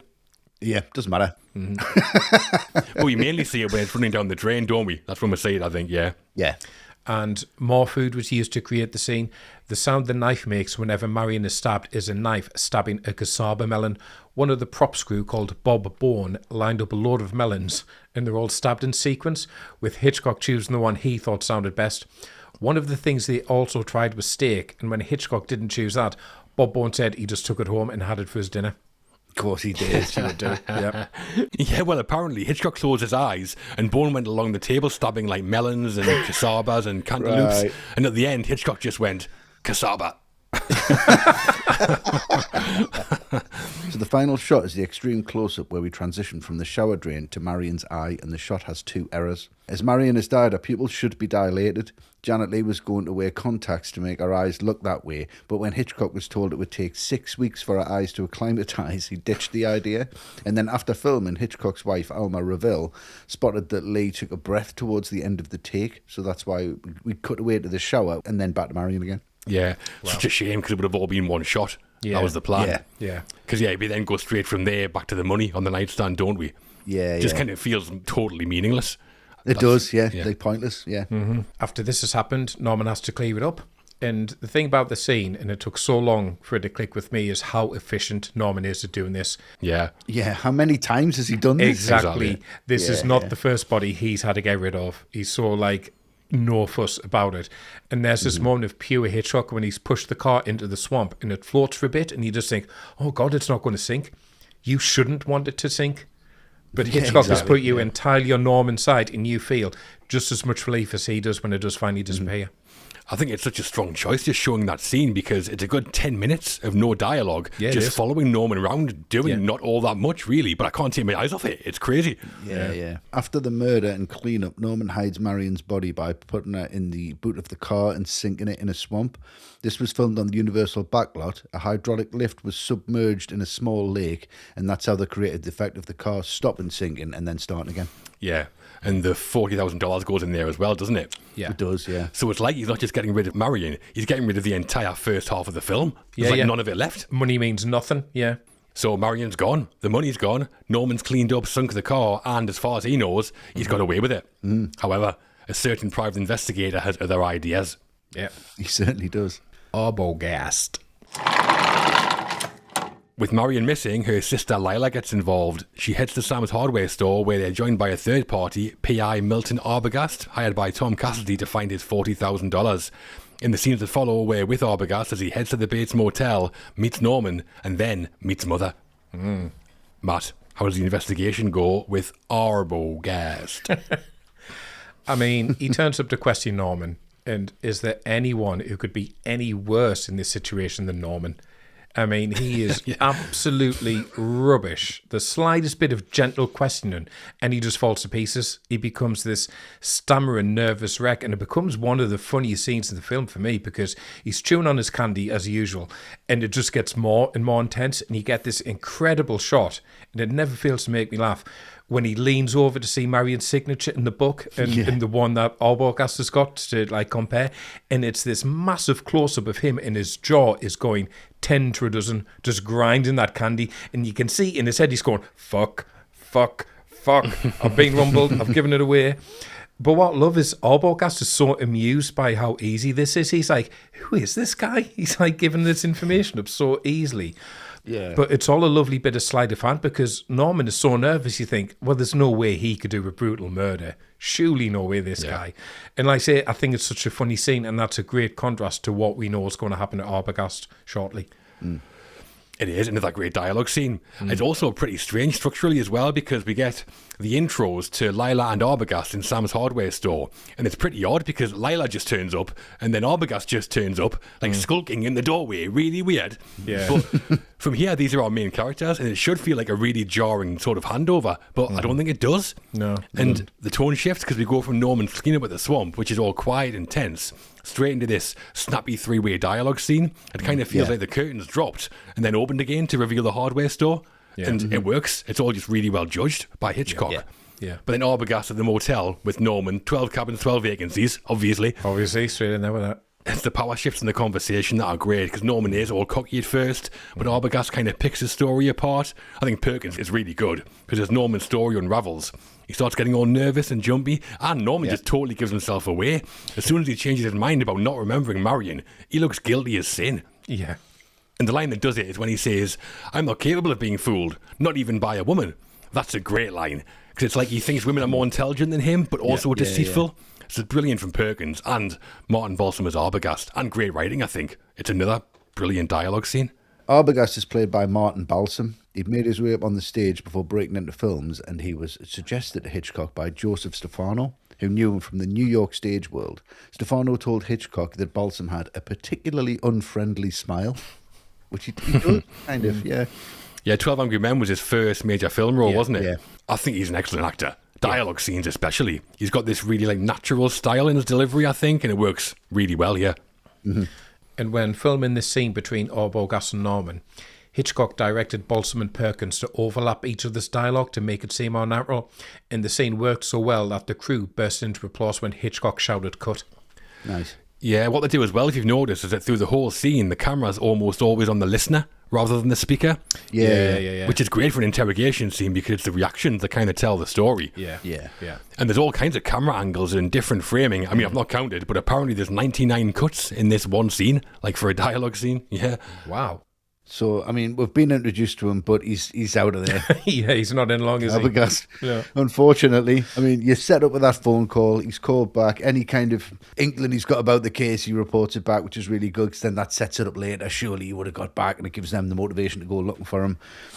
And he goes in, he's looking for him, he's not there, checks the safe, and then he's going to that house, and you're thinking, hat off. I love that. He's just like really polite. Yeah. And then he starts creeping up the stairs, and you get that lovely cut where it goes, the door just cracks open and that bit of light comes out at the top of the stairs. And then, boom, you just get that overhead shot. The strings come back in. There's Mother, there's the knife out, comes from nowhere. Amazing to have that as an overhead. Really love that. She's gone at him straight down his face. Yeah. Right? Yeah, She's got that cut down his face, which is quite, that is quite jarring. But what isn't jarring for me is that rear projection. I mean, that's just unintentionally funny now. He's just flailing around. Yeah. But what really makes up for the scene is when he hits the floor and she's just on him and keeps going. Yeah. That is shocking from that angle. That really works. So I can kind of forgive that because it's Hitchcock thinking it was going to be more impactful than it actually is now, maybe at the time. I think it's just the flailing of the arms and the kind of that looks a bit too close to camera, maybe if it hadn't pushed with him as well. It kind of let him just fall down. I don't know. But what a way to go out. What a great character. Another shocking sequence that's really well done and really well played through. We don't have as many cuts here. It's not as frantic as we have seen in the shower, but it's still just as impactful. It is. The second murder scene, and we talked about how good the first one was, and I'm not sure you can say this is at that level. I mean, what is? But this is still incredible filmmaking. Yeah. Firstly, when Arbogast pulls up at the motel, he gets out the passenger side door of his car. Have you noticed that? It's really strange. I've noticed that. You see Norman walking, don't you? And he disappears as Arbogast pulls up, which is a really nice move. Yeah. But I didn't realise he gets out the passenger side. Yeah, he shuffles across. But once we're in there, it's a staircase, obviously. So good, cutting from Arbogast, slowly creeping up the stairs to the door at the top, like sliding open. It's also measured and like tense, and then it's just like bang. We cut to that overhead shot looking down at the landing as Mother comes racing out. You don't get an angle like that anywhere before this. So it hits you like a truck, especially with the screeching strings again. I mean, that shot and the close-up of Arbogast falling down the stairs are the ones that get talked about, and I think they're both brilliant. But I'm also freaked out, Westy, by that moment when Mother leaps on him at the bottom of the stairs. You just see the knife. It's just, horrible. Yeah. It's just like the boots coming in as well. It's just Panther-like. It's horrible. Yeah. Brilliant, though. Yeah, I mean, I think always worth remembering that for all its reputation, Psycho only has 2 murders in it. Yeah. But I think that's tribute to how brilliant and shocking they both are, and considering how iconic Marion's murder is, it says a lot about this one that it's nearly as scary. And I think there's just some wonderful misdirection here by Hitchcock. He can't give the game away at this point. So if he shot this from behind Mother, it totally would, because he'd be asking, well, what's he hiding? Why is he shooting from behind? But you shoot it from that angle, that bird's eye view, there's nothing suspicious about that. And even if you start thinking about it, you can tie it in with the fact that we've seen so many stuffed birds in the parlour. This is just a thematic link more than anything else. It's brilliantly done. Yeah. And I think because you've only got these two murders in the entire film, it needs to contrast with Marion's. And I think the contrast is the speed of it. Because with her murder, you see Mother sneaking up on her. So you're expecting the same here. You're expecting Mother to sneak out and get Arbogast. But the speed at which she comes charging out of that room, and then the strings kick in, that's what makes it really scary. Yeah. Also, surely being a private investigator doesn't give Arbogast the right to just wander into people's houses. No, does it? Go where he wants. Yeah. But when this scene was scheduled to be shot, Hitchcock was away from set due to illness, so the shoot was overseen by two others. Hilton Green and Saul Bass were on the set managing it. Bass in there again. Yeah, this one he can claim, yeah. Ridiculous claims, no doubt. Apparently Hitchcock was supervising via telephone as well, so he was still involved. Right. Reining in Bass, I bet. He's everywhere. So it was all in the can, but when Hitchcock returned, he scrapped the whole thing. Bass had storyboarded insert shots like close-ups of Arbogast's hands on the banister and his feet climbing the stairs, but Hitchcock didn't like them. He said they'd shot it to make Arbogast look like an intruder. Yeah. Which he was. Get out. I know. Fair enough. Hat off or not. Yeah. But yeah, Hitchcock said they made him look like the killer in the scene rather than the victim. Right. And I think he said the telegraph that something was about to happen as well. Okay, fair enough. Yeah, I mean, if there's that many close-ups and it's creepy, Yeah. you don't need it. Really. Yeah, exactly, yeah. The close-up shot of Arbogast falling backwards down the stairs was filmed with rear projection, as we've talked about. So Martin Balsam was filming sitting on a chair and waving his arms around as if losing his balance in front of a screen, projecting a dolly shot moving down the stairs, which, it works, but I don't know if it really works. I mean, having two death scenes, though, this famous in the same film, that's just ridiculous. Yeah. It's unreal. And to fool the audience about Mother's identity, Hitchcock had yet another person player when Arbogast is killed. He hired a short actor called Mitzi Kirshner, who had appeared as a munchkin in The Wizard of Oz, and he plays Mother in the attack. So some sources call Mitzi Kirshner male, and some say female, so it's all a bit murky. Right. But I mean, that's, 6, 7 different people playing Mother in the film? I mean, no wonder no one saw it coming. No, exactly. Yeah. Exactly, yeah. So that's 2 main characters down. Norman's running out of places to hide bodies, and back at the hardware store, Lila's waiting for a call that's not going to come. Mm-hmm. Nope. She might have to go and sort this out herself, it looks like. Yeah. Thank God. The Crew. We're getting into The Crew now, and there's a lot to talk about, where Psycho's technical achievements are arguably as influential as the film itself. Mm-hmm. We're going to be talking about Bernard Herrmann's score and John L. Russell's cinematography, but first, we're starting with the man who took a pulpy novel and turned it into an acclaimed screenplay. Yeah.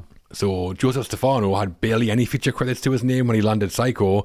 With experience on Broadway and TV, he moved to film with a co-writing credit on French-Italian comedy Anna of Brooklyn, and his first solo feature was the Sophia Loren starring The Black Orchid, both 1958.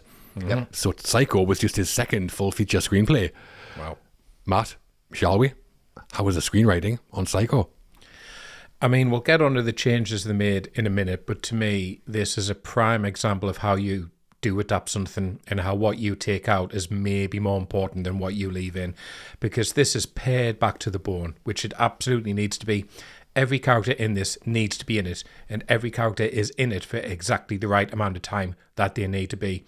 No one is cluttering up the narrative. There's no scene in this film where I'm checking my watch and wanting it to get a move on to the next scene. Even that arsehole businessman at the start, he's in it just enough to make him memorable and make you glad Marion steals his money, but he's not in it so long that you start to wonder, well, how is he going to tie into the rest of the film? Is he the psycho? Is that why he's in it so much? It makes all these right decisions. There's no plot detours that don't matter. Every scene, every line in this film is completely relevant to the finished article. It's a really ruthless adaptation. Mm-hmm. I agree, yeah. I mean, for me, the structure alone is impressive, basically because of how unusual it is, because, like we talked about, it starts with Marion as the protagonist, like a simple, classic protagonist, beautiful Hitchcock blonde gone astray. Then halfway through, she gets killed. The main character switches to Norman, even though he's a murderer, which is weird. But then Lila and Sam come into it, and the focus moves to Lila as the protagonist. And by the climax, Norman's back to your classic antagonist, just the guy who needs to be stopped. It's like switching points of view all over the place. It's madness. It should feel like chaos, but we don't even notice, I don't think, do we? No. It's not jarring or confusing. I don't think I've seen that done anywhere before. Not as successfully as this anyway. It's some piece of writing. But also there's loads of little technical touches from the writing that I love. Like we said, lots of the exposition is told through voices in Marion's head. That's such a clever way of telling us what's going on back home without having to cut there and killing the pacing. And in terms of the book, Stefano does keep its core, but changes quite a lot. We'll talk about what changed, but he takes a pretty grimy horror novel about a murderer in his mother's clothes and turns it into what is still that, but also a more tragic, sympathetic character study of a split personality. Yeah. And the dialogue scenes we talked about, The Parlour and Arbogast with Norman, they are fantastic pieces of dialogue scene writing. Yeah. The whole thing, it is just a masterclass, I agree, in adapting a novel. Sensational piece of screenwriting for me. Yeah, I think it's just wonderful how this feels like it's more than one film, and it doesn't feel tacked together either. It feels like two separate journeys almost with the same goal, just kind of a remake of the first half in the second half without it seeming weird. It's just, like you say, it's very, very easy to follow, but at the same time, it's quite non-linear. It does kind of bounce around. To me, it just feels like when you watch dominoes get knocked over without the next one. It just feels like, but it never goes back to the first domino and repeats it. All of the numbers of the dominoes are individual, and it takes you through that. And the best thing about the writing here is the dialogue spot on. Every character's fleshed out. Every character seems to have a real motivation to move forward in the story. Like you say, nobody feels that they're just put there for the sake of it. In the Lesser's writer's hands, that guy at the start who lost the money would come back with Arbogast, and he would then be investigating. He would then be killed. You'd be happy that he'd been killed. And then you'd be, well, that's why he was there at the start. It just doesn't happen. Doesn't need to come back. He comes back in the voiceover, and that's enough. And I think the best thing about the writing is that it's not patronising at all to the audience. It's really brave, it's really forward thinking, and it's really intelligent writing. I totally agree. It is all those things. And Robert Bloch was a pulp writer who'd been selling fiction to the classic horror and fantasy magazine Weird Tales since he was 17. And in 1957, he was living in Wisconsin, about 35 miles away from where serial killer Ed Gein was arrested. And those murders revealed a house full of furniture made from human remains in Gein's dead mother's bedroom, perfectly preserved. On the back of this, Bloch wrote a manuscript for a horror novel called Psycho in about 6 weeks, and Simon & Schuster published it in 1959. So Bloch later said that he knew almost nothing about Ed Gein when he wrote Psycho. Right? I mean, like 30 odd miles away, loads of similarities, like a year later, and he goes, nah, I made it all up. Yeah. If so, that's one hell of a coincidence. It's really massive, Chip off the old block. And Gein was apparently an inspiration for the Texas Chainsaw Massacre and the Silence of the Lambs as well, wasn't he? Yes, he was, yeah. After Hitchcock bought the rights to Bloch's novel, the first person he hired to adapt the screenplay was an Emmy award-winning TV writer called James P. Kavanagh, who had worked with Alfred Hitchcock Presents on the TV show. He had a reputation of being a master of black humour, but he had never written a screenplay. His draft was rejected by Hitchcock, who said it was like a TV horror short story. Imagine being the guy that got rid of from Psycho, Pete Best. Yeah, kicking himself. Pete Worst. Well, then Hitchcock went to Ned Brown, who was a literary agent that he really respected, apparently. He said he was looking for a writer, and one of Ned Brown's clients was Joseph Stefano. Right. So the rest is history. Fair enough. And we've talked about some changes that Stefano made to the book around how Norman looked and renaming Mary as Marion, but there were others as well. Yeah, so just before you start, Matt, the reason they changed Mary to Marion is that there were apparently 2 people living in Phoenix at the time called Mary Crane, and they wanted to avoid any potential litigation issues. Right. I think Marion Crane sounds better anyway. It does, yeah. Miles better, yeah. Well, in the book, Mary Crane only appears in 2 chapters. Stefano said in his first meeting with Hitchcock, he pitched the first 25 minutes of the film, which fleshes Marion out into a more developed character. And that kind of makes the film, doesn't it? Oh, totally 100%. Makes a film. That's where it becomes killing the leading lady. Not to open with Norman either and keep him in the wings. Yeah, exactly. And Marion's murder scene is less violent in the film. In the novel, Norman doesn't just stab Mary to death, he decapitates her and mutilates her corpse. Stefano raised this with Hitchcock and said even if the Hays Code allowed that, they shouldn't do it. Decapitates it, mutilates the corpse. Don't know anything about Ed Gein, mate. Yeah, exactly. Made furniture out of her. What? Yeah. Ed who? IKEA. No. But yeah, Stefano said that Hitchcock said, "Oh no, we can't cut Janet Leigh's head off." I mean, I certainly don't want to say that either. Definitely not. Definitely not. And the novel gives his mother's name, Norma Bates, and the full backstory of Norman's relationship with her. Norma's lover, Joe Considine, convinces her to start the Bates Motel and gave her the money to start it. Norman gets jealous and kills both Considine and his mother by poisoning them with strychnine in their tea and then takes over the motel. This backstory is hinted at in the film when the sheriff and his wife tell the story, but from the point of view that they don't know Norman killed them. Yeah. Yeah, and when Norman bursts into the cellar at the end, he shouts, "I'm Norma Bates," but it's really hard to make it out. It is, yeah. Yeah, got to listen for it, yeah. Also, at the time of writing, Joseph Stefano was apparently in therapy dealing with issues relating to his own mother. Right. That must have fed into what he was putting into the script here. Oh my God. 100%. Yeah. Matt's shocked. I am really shocked. Are you shocked? Mom, do you know what I've done to kind of get over our issues? I wrote this. What do you think? You're all right, son. And in the final act of the novel, Sam Loomis ends up falling in love with Lila Crane, but Stefano removed the subplot and said it made Sam's love seem cheap. Just a bit. Just anyone will do. Any Crane sister. Yeah, I'll have your sister instead, yeah. Yeah. It does seem that way, though. When you see them together, it does seem like they are developing like a bond together. It's not explicitly explained, but it is there. Yeah, I mean, I guess at that time especially, it would be pretty typical for that to happen, wouldn't it? Yeah. Yeah. Yeah. When Stefano delivered the first draft of the script, Hitchcock gave it to his wife to read too, as he always did.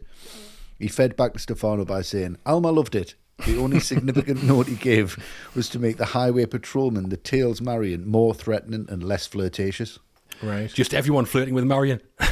Fair enough. Just make him terrifying. For his work on Psycho, Joseph Stefano received no recognition at the Academy Awards, not nominated. That's the real crime here. Yeah. It is. His mother would have been furious. Oh, she would have. The winner was Richard Brooks, who adapted Elmer Gantry. It won a few that year, that one. Yeah, Right, yeah, did, big one. Joseph Stefano would never reach his Psycho heights again as a screenwriter, but in turning a horror novel into a radical, psychological, acclaimed screenplay, this film doesn't exist as it is without him. No, Exactly. absolutely not. Up next, the composer. And what a composer. Yeah. Bernard Herrmann had been scoring films since Citizen Kane in 1941. What a bad place to start. Wow. Yeah. No. And Psycho was his 32nd feature. Other previous highlights included The Magnificent Ambersons, The Day the Earth Stood Still, and The Seventh Voyage of Sinbad. And this was his 6th collaboration with Hitchcock. Mm-hmm. A fairly handy little partnership going on by this point, Westy. Mm-hmm. So Bernard Herrmann's score for Psycho, what do we make of it? I think Bernard Herrmann knows this film better than Hitchcock knows it at this point when he's making this music. Lovely. Because he knows exactly what the tone needs to be to bring it out of this TV movie area that Hitchcock was probably so used to doing. And without Bernard Herrmann making this a cinematic score, I don't think the film would have seemed as cinematic as it definitely does. And not only does he have them beats where it totally makes the shower scene and totally makes them jump scares when Mother shows up in that bird's eye shot, but I also remember the dream-like score that he does when she's reminiscing and the thoughts are in her head and it's all and it's all then it's just got this wavy feel to it and it's very romantic, but also at the same time it's full of guilt. And Norman's got this kind of 3-note theme that goes through that's really foreboding and really scary, but it's always just hinted at under the surface. And there's just this duality as well to the score where it's just got so many elements to it, but it just seems to be two-sided. But like we're talking about with the shower scene, I mean, he's just like, I don't want any music in this. He's like, yeah, okay, man, whatever, Alf. I'll be back in 20 minutes. And then he turns on and he's like, fucking put this to it, all right? You cannot understate how important Bernard Herrmann was, not only to this film, but to the landscape of cinema going forward from here. He absolutely nails this to the wall, and probably one of the only people who I'll stand up and say at this point in cinema history was just as important as Alfred Hitchcock. What was that? I mean, yeah, when you're talking composers who've made a contribution to a film that goes above and beyond what you can ever reasonably expect. You've got John Williams in Jaws or Ennio Morricone in The Good, the Bad and the Ugly, and Bernard Herrmann on Psycho is right in that conversation, no problem. Yeah. It's about as iconic as film scores get, I think. Mm-hmm. I think, firstly, Herrmann's creative decision to score the whole thing with just strings is incredible. I love that. Genius. And the kind of ostinato style of the melodies he writes, like the opening credits that we talked about, it gives the film this constant sound of being furious. It just sounds and feels angry. But it's all the way through. Like Marion's driving scenes are scored with the title music, which sounds great. And that also means that when Hitchcock decides not to use music, it stands out even more. Like Norman cleaning up after Marion's murder or sinking in the car in the swamp, they're carried out to basically silence. It's so unusual, but makes the whole thing feel like real. It's just the perfect choice for me. Yeah. I mean, obviously, it's the music in the shower scene that gets talked about the most. Yeah. Understandably, because those screeching one-note strings, they transcend the film. They're known outside of cinema. That's incredible by itself. Yeah. But also the whole score, it's just film composition on another level, I think, from Bernard Herrmann. 100%. Yeah, I mean, Herrmann's gave Hitchcock this score, and Hitchcock just uses it like a weapon. Like I said, the opening credits, it's like being assaulted by the music.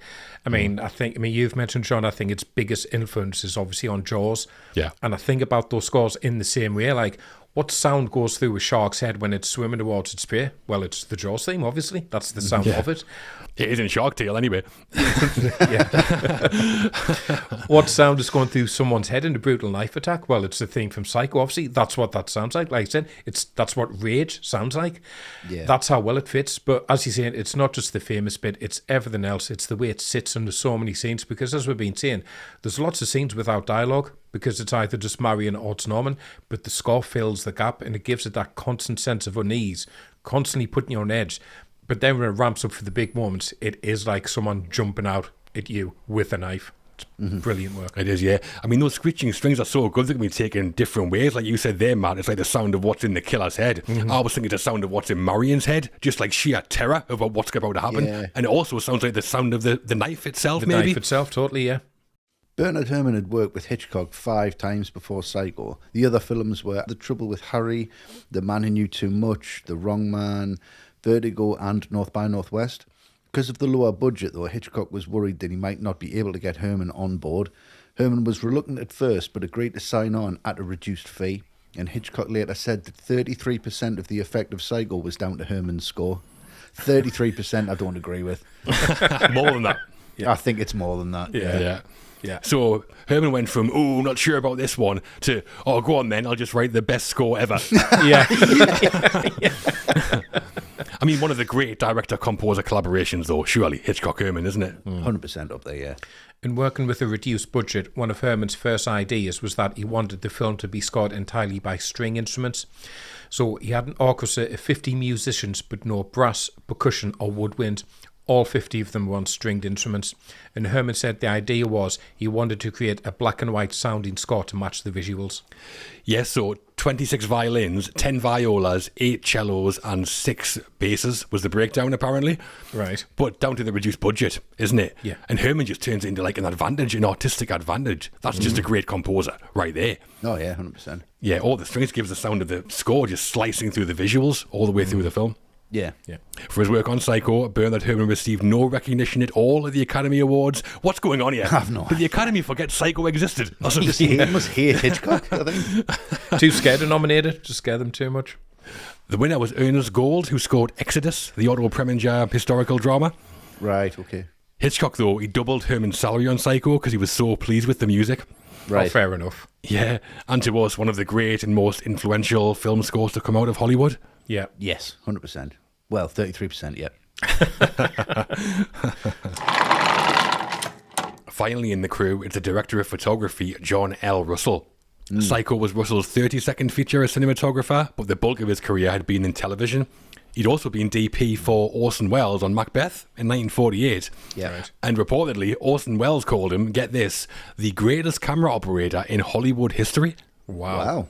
Yeah. So, quietly impressive CV, Westy. Yeah. How is John L. Russell's work on Psycho? I think as an operator, you can see that. You can see when he's just taking the camera to the places he wants the audience to discover. But again, this screams to me, we're on a budget here, boys. And we've got to try and make this work. Yeah. But it definitely does work. I mean, they used Mitchell BNC cameras, which were a little bit cheaper at the time.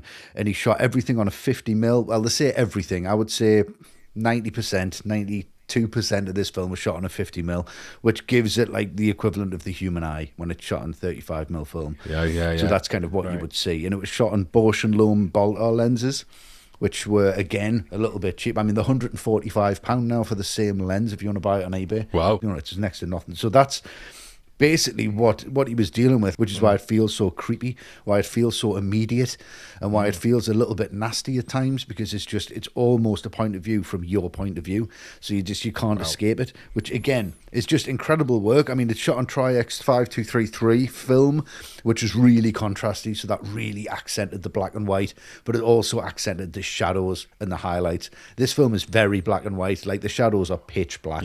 You're absolutely lost in them, and I think that's what Hitchcock wanted. He wasn't looking for any middle ground, and John L. Russell was integral in that. Yeah, he surely was. I mean, he had a lot of experience at this point, John Russell, and I think you can see that in his influences, because the lighting here with the black and white, it looks like those classic German expressionism films you see, all the harsh angles and those deep shadows. One of the best examples, I think, are those shots of Norman by the swamp. He's barely lit at all, almost a silhouette against the water. It could be from like Nosferatu or something.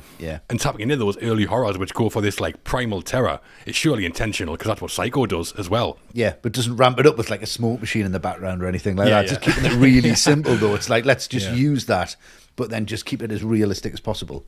Yeah, and it works great. Yeah. I mean, what I like is how some of the shots are really odd. Like the opening shot of Marion lying on the beds from this really strange angle, like below her. Yeah. And there's a famous shot of Norman looking at the logbook with Arbogast, when Norman's shot from below. Yeah. And we're looking like up at his chin. It just moves around with him, doesn't it? Yeah. Again, I think that's budgetary as well. It's like, where can we put the camera to get everything in this shot with this lens? Yeah. I mean, in a typical director's hands, I'm not sure any of that would work. Here, it doesn't just work. It's really striking.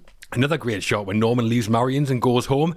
He sits at the kitchen table and he's framed in the doorway. Yeah. Looks like he's caged by the house, or what the house represents. How good's that? Yeah, like the reverse of the Searchers, isn't it? Yeah. He's trapped, yeah. And after Sam goes to the motel alone and then back to the hardware store, that shot of Lila in silhouette running towards the camera. Yeah. Get out. Far too good. Yeah. So, working with the constraints of television, I mean, John L. Russell, under Hitchcock's extreme guidance, I would guess, he manages to produce all of this. Literally some of the most famous images in all of cinema. I can't believe they did that on a TV budget with a TV crew. Yeah. I think it might be one of the great unsung DP jobs there is. Yeah, and a TV camera with a TV lens. Yeah. It's crazy. It doesn't look like it at all. Yeah, it's amazing. It's so precise. There's not a wasted shot here, and everything's to a point. The amount of visual storytelling or tonal setting done by the cinematography is incredible, and it's always serving the story. I mean, the way that motorcycle cop is framed, he's usually either in that huge close-up or he's in that wide when he's observing Marion from across the street.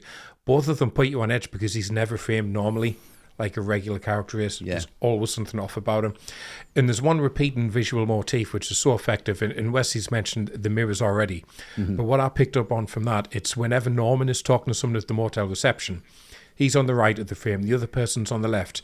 The mirror's hanging on the wall between them, and it always reflects the other person. It happens with Sam, it happens with Arbogast. So visually, Norman is always outnumbered in these situations. He's always ganged up on, which makes us feel sympathy for him because there's only one of him. But it's all done subliminally. It's all done through the cinematography. It's amazing work. Yeah. Yeah, really, really clever, that. Yeah. I wonder if that's meant to like signify how Norman feels as well. He always feels the victim. Totally does, yeah. That's the sense it gives you. And that's just, you can't see his other side, his other persona either. You can see everyone else's other side. It's very cleverly done, because you can explore that all day, just out of them shots. Amazing. Yeah, you could, absolutely. Hitchcock's 10 films before this had all had the same director of photography, Robert Burks. Due to the budget, Hitchcock couldn't afford Burks this time, so turned to John L. Russell, who was the main cinematographer on the TV show Alfred Hitchcock Presents. He came on board with most of the camera crew he worked with on the show as well. 75 episodes of Alfred Hitchcock Presents he shot, and that's a lot. Yeah. But working with the same crew he knew so well, that must have helped as well, I'd imagine. Oh, 100%, yeah. Would have kept the budget down, would have kept the morale up, everything would have moved a lot faster. And they'll be loving it, working on a Hitchcock film, I bet. Oh, yeah, it would have been great. And Hitchcock had made 8 films in colour by this point, but went back to black and white for Psycho. One of the main reasons being it was just cheaper to shoot in black and white. But another factor was it meant he could show more blood on screen without getting censored. Yeah. Or chocolate sauce, without anyone realising. Yeah, exactly. But apparently John Russell complained to Hitchcock about not shooting in colour, because at the time colour was like a sign of prestige. Yeah. And Hitchcock said to him, "But dear boy, it will have so much more impact in black and white." Right. Don't think he was wrong. Definitely not. Exactly. I mean, I wouldn't have argued with him. Like, we're going to shoot that in colour. It just wouldn't have worked in colour. Not at all. And another influence was a French director called Henri Georges Clouzot. He made a black and white horror film in 1955 called Les Diaboliques, and it was based on a novel called She Who Was No More that Hitchcock had also tried to buy the rights to. Yeah, he had. Mm-hmm. It also features a murder in a bathtub as opposed to a shower. Right. Yeah. And no spoilers, but at the end of Les Diaboliques, it's not a million miles away from Psycho either. Right. No, it's a great film, and it's very, very Hitchcock. You can see why he wanted to do it. Right. For his work on Psycho, John L. Russell was nominated for Best Black and White Cinematography at the Oscars. Mm-hmm. That was still a thing then. Mm-hmm. He lost out to Freddie Francis for Sons and Lovers. Right. No win, but he deserved nomination, and for us in Psycho, John L. Russell pulls off some of the most striking and influential black and white cinematography out there. Oh, it's definitely up there, yeah. Incredible. So that's our crew. We've taught Joseph Stefano's innovative screenplay, Bernard Herrmann's legendary score, and John L. Russell's effective cinematography. 3 massive contributions, 2 of them, possibly all of them, with career best work. I would say so, yeah. Mm-hmm. Hitchcock surrounded himself with some pretty good people on this one. Yeah, he knew what he was doing. Yes, he did. The end.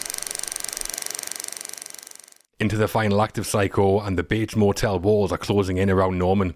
We'll be talking about Lila's solo trip up to the Bates house and down to the fruit cellar, but before that, it's Lila and Sam teaming up. Mm-hmm. It is. So, with no contacts from Arbogast, Lila and Sam decide to take matters into their own hands. First, they visit Fairvale's Sheriff Chambers and his wife Eliza before checking into the Bates Motel themselves. Norman's being investigated yet again, Matt. How do Lila and Sam do with it? Well, they do a bit better. You know, they're not dead, put it that way. Yeah, exactly. Couldn't do much fucking worse, could they? Exactly, yeah. But what I love about the scene, it's exposition, but it's exposition done really well because it's piling up the questions at the same time. When they say Arbogast was going to question Mrs. Bates, the sheriff's wife is so happily surprised. Norman took a wife? And what's really clever is when Sam goes, no, his mother, it's just a facial reaction from the sheriff and his wife. Yeah. That just don't jump straight in and, oh, it can't be her, she's dead. It's just really drawn out for maximum effect, building up the tension of, well, something isn't right, but we don't know what yet. Mm-hmm. You know, the sheriff is more suspicious about Arbogast, and I love the way he delivers that line at the end. Norman Bates' mother has been dead and buried in Greenlawn Cemetery for the past 10 years. Yeah. And it's like, dun, dun, dun. That's all that's missing. Great stuff, because what the hell is actually going on with Norman? It's like, Harry wasn't there to save those men because you weren't there to save Harry. Save Harry. Yeah, amazing. Yeah, I mean, this whole stretch of the film kind of opens with Norman carrying Mother down to the fruit cellar. How good's that shot? The camera follows him up the stairs and spins round above the door to watch Norman carrying her down. Yeah. And she's like, you think I'm fruity, huh? Puns from Mother. Yeah. And then Sheriff Chambers, he's played by John McIntyre, who'd also been in a few Alfred Hitchcock Presents episodes. Yeah. And he was married to Jeanette Nolan, who we mentioned being one of the actresses who did the voice of Mother. Right. So, couple of things. But he's furious about being woken up in the middle of the night. And he offers no help whatsoever. Nah. No. Lila's like, we wanted you to do something about it. Like what? Look into all these people who keep going to the motel and vanishing, maybe. Yeah. But just nothing. She's back to bed. Yeah, it's great though because you totally feel like he's on Norman's side and that these people are nuts. Yeah. You do kind of, yeah. It's like what you're coming into our small community for and making trouble. Mm-hmm. Yeah, and it does also sort of fill that plot hole of why don't they just go to the police? Well, because they're pretty rubbish. Yeah. Yeah, so from there, Lila and Sam just decide to take things into their own hands and they go to the hotel and they meet Norman. And I absolutely love this moment because I love the choice of it being in broad daylight, which is a really nice contrast to everything else. Like Arbogast goes there, it's nighttime, it's mysterious. You can see everything. You can see Norman at the window. So he's not necessarily hiding anything, again, which makes this even better as a mystery because they're looking for something in broad daylight and they still can't find anything. I do like Sam here as a character. I like the way he just kind of takes control and he's pressing and he does seem quite clever for about 2 seconds, 3 seconds. And I really like that because to be clever in front of Norman's not a big feat, is it? It's not a hard thing to pull off. No. And I love the dynamic shift, the way it becomes that Lila is the brains and then Sam's the brawn. in private. She's like telling them this is where we need to go, this is what we need to do, and then they go into the first cabin, which is great. And I love Sam just straighten the drawers. That's all he's good for. Like, draw there. Nah, I'm out. Nothing. Yeah. No more ideas. Yeah. Yeah. And then she goes into the bathroom. We've got the toilet again. The audience must have been gasping, please, like, don't fucking flush it twice. I can't handle this. Don't do it again. It's just really convenient that she picks it up and says, it's $40,000. Look, it's this tiny bit. And he puts it in his wallet and it's fine. And then when she goes up to the house, from there, it's just an incredible moment. But just that dynamic between them all, between all three of them, I think it's just great to see all three of them just bouncing off each other. Yeah, we get that little scene before this at the Fairvale Church, don't we? Yeah. The sheriff's still there, doing nothing. Yeah. It just starts to feel like we might be in danger of the plot starting to sag a bit, but then Lila and Sam are checking into the motel, and suddenly we're back in business. Yeah. And after all the discussions about Norman, seeing Lila come face to face with him for the first time, I think it feels really powerful. Yeah. Like, the tension as they're talking is incredible.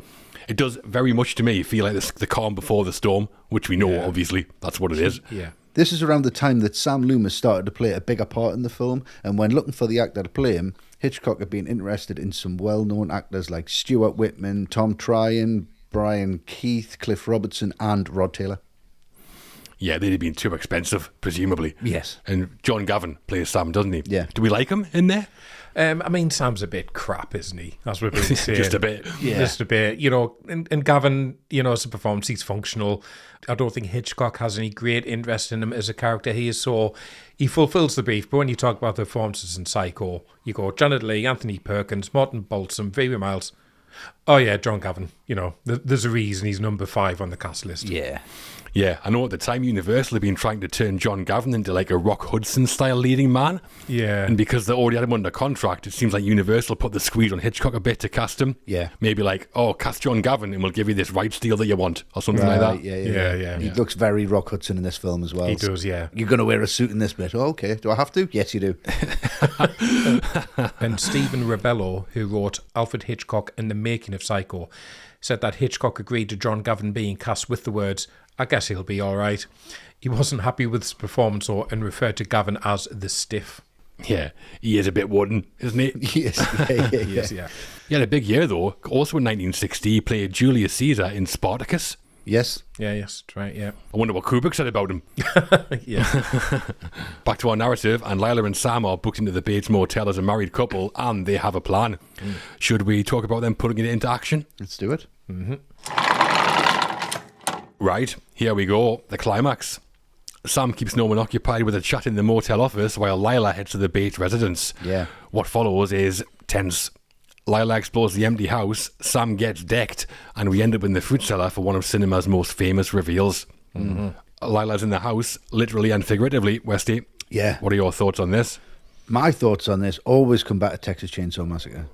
Every single time I watch it. It feels like this is the house from Texas Chainsaw Massacre before it got so disheveled and fucked up. They threw chickens in the front room.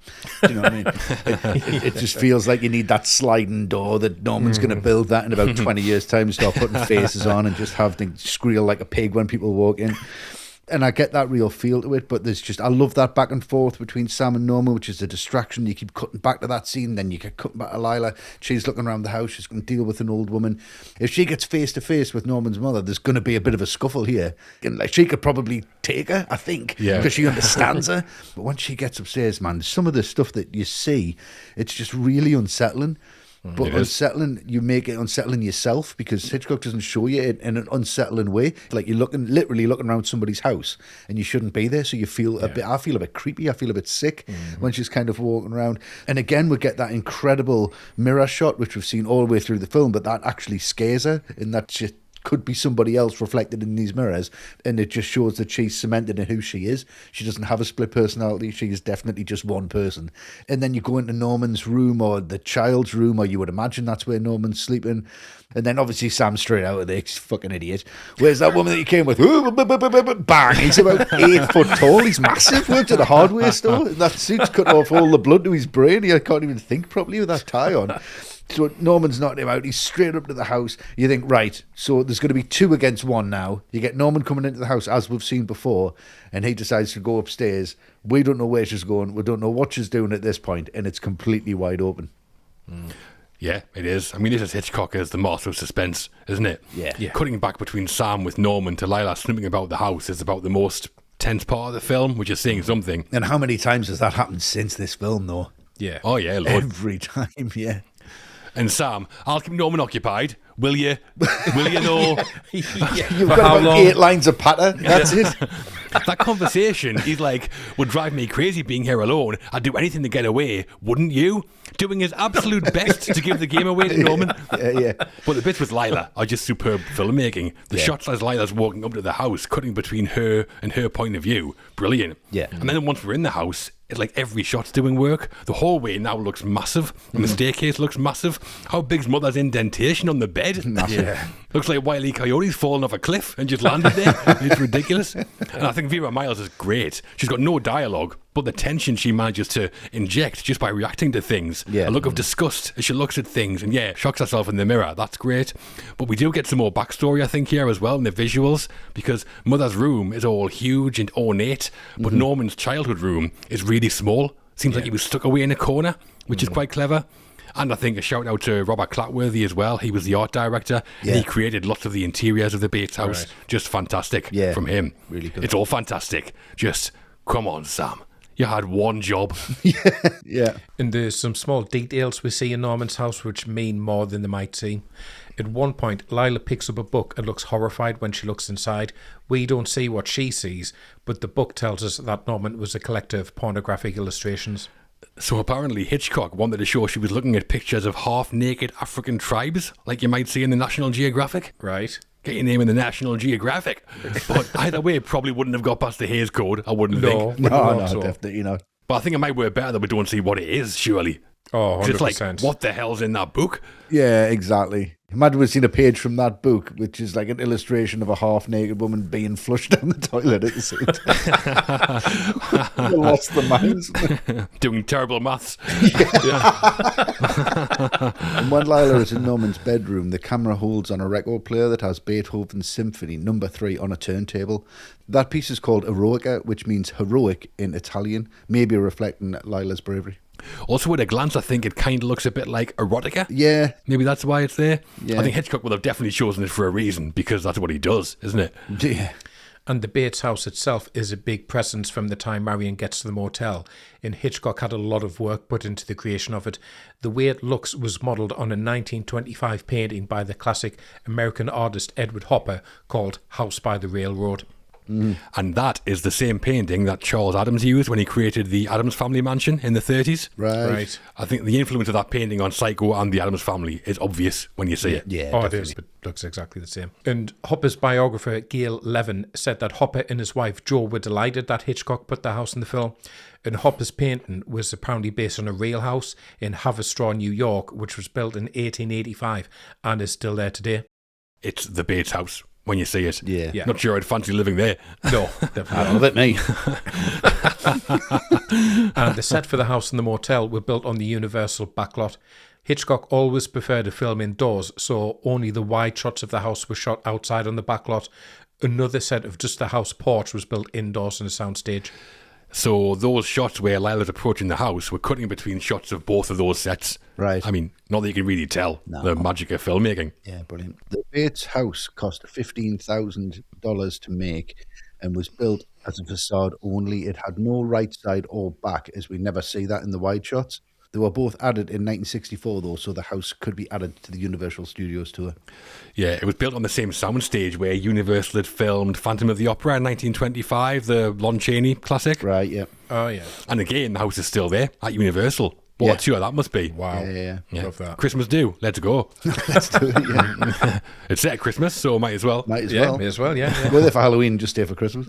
Yeah.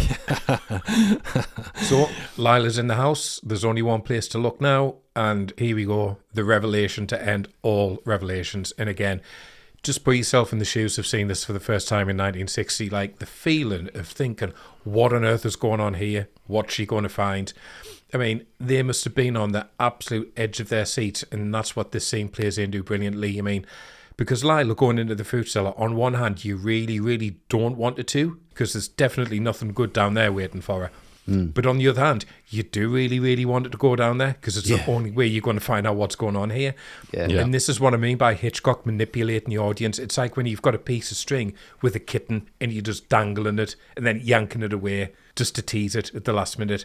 And let's face it, this should be silly beyond belief. I mean, if you read this on the page, the corpse of Norman's mother swings around in a chair while he comes charging into the room dressed up as her. You go, no, surely not. That can't work. And yet it does. And it's because Hitchcock's got the audience in the palm of his hand and he's got such control over everything that he can pull this ending off. And it's not laughable. It's absolutely terrifying. Yeah, I mean, what a scene. I love that shot when Norman comes in the house and runs up the stairs and we track back to Lila hiding in one shot. Yeah. That's great. Yeah. And when she looks down the stairs to see the cellar door, that's such a clever choice because as an audience, you're like, she can't not go down there. Maria might be in there, but if she does, she's trapped. Yeah. So it's really good. And the reveal of Mother, surely the best single shot reveal there is, spinning around in the chair, grinning, horrific. Yeah. The sound design's brilliant. Vera Miles' scream is absolutely massive. And then Lila hits the light bulb, so it creates this really unsettling like sway in the lighting. Just inspired stuff. But I remember watching this for the first time, and when we hear Norman's footsteps come thundering down the stairs, I remember like catching me breath, and that was like decades after it came out. Yeah. Also, a nice touch that I love is every time we see Norman in the film, he's left-handed, because Anthony Perkins was left-handed, but every time we see Mother, she's holding the knife in her right hand. Right. Wow. But in 1960, we'd seen nothing like this, surely. Audiences must have been pissing in the seats. Yeah. Hitchcock wanted the coordination of Mother spinning around in the chair, then Lila hitting the light bulb to be perfect. A props man was sitting below the frame, spinning the chair, and he and Vera Miles had to do it again and again until Hitchcock was happy. Also, Bernard Herrmann had composed a piece of music specifically for the moment Norman bursts into the cellar. Hitchcock got rid of it and told Herrmann he wanted something based around the shower scene theme instead. Yeah, much better that way, surely. Yeah. Because it works as a callback, but also just in case anybody was in doubt about the twist and if Norman was the guy in the shower scene, Hitchcock tells us through the music. It's the same music because it's the same guy. Yeah. And Mother's mummified corpse was created by the makeup supervisor Robert Bloch at Universal's makeup department. He apparently worked on top of a real human skull. And after production wrapped, Hitchcock mailed the skull to the Cinémathèque Française Film Museum in Paris, where it is still on display. Yeah, Hitchcock apparently said an American museum would probably sell it or lose it, so he sent it off to Paris. Probably, yeah. Right. But a real skull? Where did they get these things from? Just like dig someone up? Yeah. No, I didn't know anything about Ed Gein, honestly. Yeah, exactly. Do you need a skull? I can get you a skull. Yeah, I can get you a skull. With nail polish. Yeah. And Mother's corpse was dressed by costume supervisor Helen Colvig. She said she made 12 different dresses made in various sizes because of all the different people that played Mother. She said Hitchcock wanted Mother to be dressed normally as it would be scarier that way. And Colvig said it was a lot of fun to do. Yeah, looks it. Yeah, it's black and white, but we know the colour of that dress, don't we? Because Eliza Chambers tells us earlier when she says she helped Norman pick out the dress, periwinkle blue, she says. Yeah. And there's a story does the rounds as well, that to test the corpse out, Hitchcock placed it in Janet Leigh's dressing room to scare her. Not sure how true that is, but I wouldn't put it past him. I wouldn't put it past him. Yeah, that would have worked. The twist is revealed in Norman's court, but we're not finished just yet. Back at the police station, we get two final scenes. One final look at Norman in his cell, but not before psychiatrist Dr. Fred Richmond, played by Simon Oakland, is brought in to explain what's been going on. A contentious scene with Richmond, Matt. What are our thoughts? Yeah, I mean, I know a lot of people don't like this scene because it is 5 minutes of someone explaining why Norman's done what he's done. But I've never had a problem with it. And the reason is I need this 5 minutes to just decompress a bit. Yeah. Right. Like, after everything we've just seen, that scene in the food salad, I need 5 minutes just to take a breath, calm down a bit, let the nerves settle. And I think that's what this scene does really well. I mean, yeah, it over-explains some stuff, but it still has time for one last little shiver down the spine when he asks if they have any unsolved missing persons case. Yes, two young girls. And just leaves it at that. Yeah, we do get some new details out of it, like we find out about the two other girls, so we know Norman was a serial killer. But aside from that, I do think it over-explains Norman's motivations too much. I mean, we've seen the reveal. Do we need 8 minutes of getting it explained back to us? Yeah. Although, I do quite enjoy how it starts with Sheriff Chambers saying to Lila, well, if anyone gets any answers, it'll be the psychiatrist. Well, yeah, it certainly won't be you, will it? It won't be you. Did nothing. Yeah, I mean, I think, to be fair, we don't really need this now, but I think the audience, if you sat through this in 1960, you're going to need a little bit more of an explanation about why you've just been shook to your very core, and why you had to sit through everything that you've just witnessed for the first time.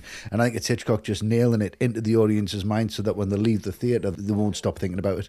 They'll be driving home like Marion Crane, and all they'll be hearing in their head is the whole film of Psycho. And he's telling you, yes, you're right. You have seen a psychopath on screen. You've witnessed it. Deal with it.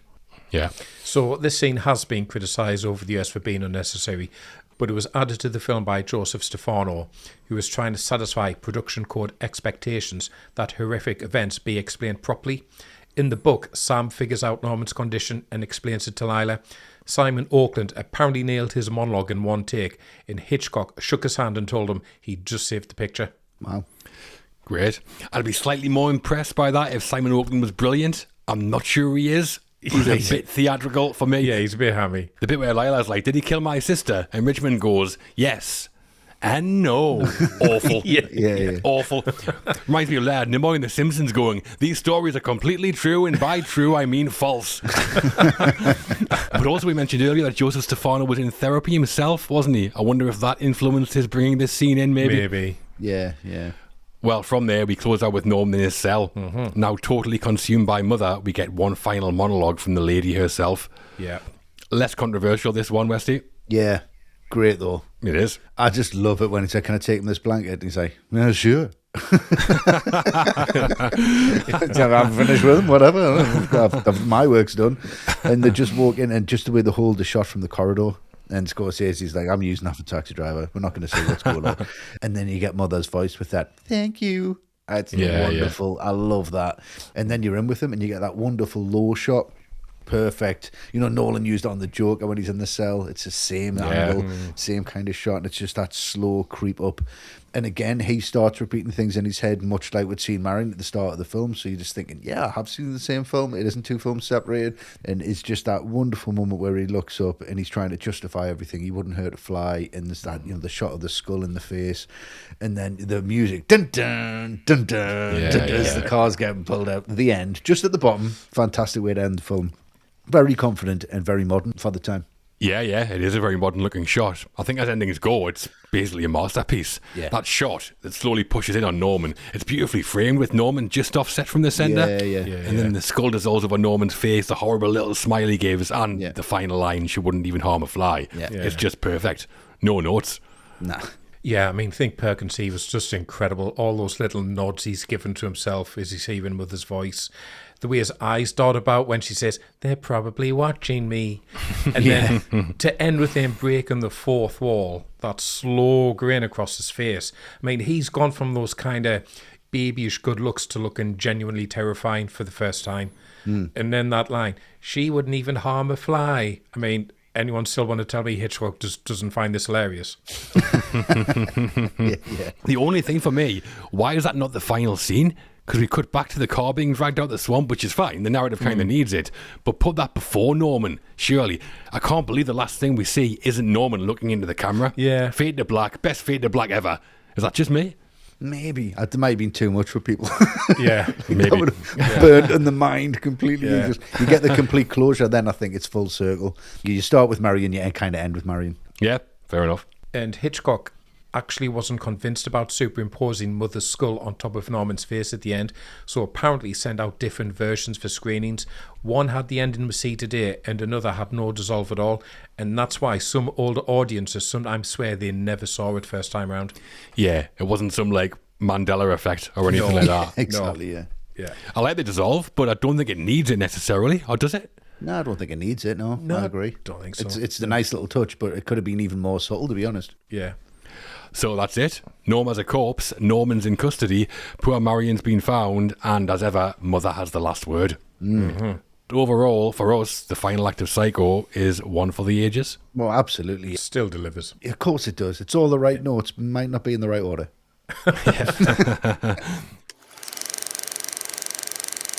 Reception and awards. So that's the film itself, the making, the murders, and the mother. But how was Psycho received when it landed in cinemas on September the 8th, 1960? Well, a box office's best friend is Matt. So here he is to give us the rundown. Go for it, please, Matt. So, production budget of $807,000, and on that, Psycho was a huge financial success, taking just over $32 million worldwide. Wow. It was the second highest grossing film of 1960 behind Spartacus, so good year for John Gavin. It went on to be the most commercially successful film of Alfred Hitchcock's career.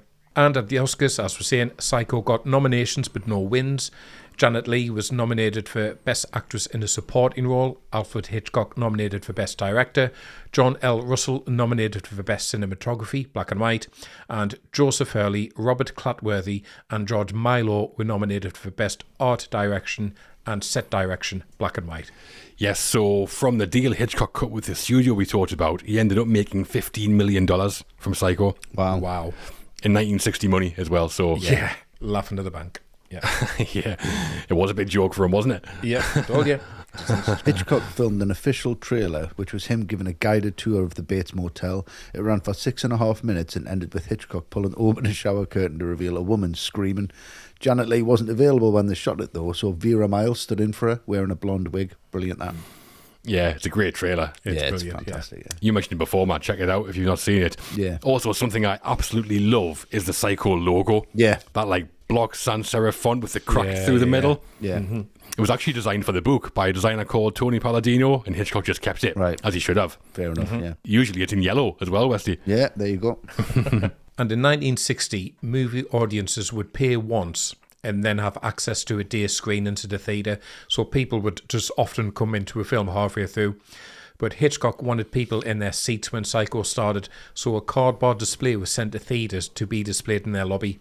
And it showed Hitchcock pointing at his watch and said, "The manager of this theatre has been instructed at the risk of his life not to admit to the theatre any persons after the picture starts. Wow. Any spurious attempts to enter by side doors, fire escapes or ventilating shafts, like John McClane, will be met by force. The entire objective of this extraordinary policy, of course, is to help you enjoy Psycho more." Alfred Hitchcock. Yeah. Wow. Yeah.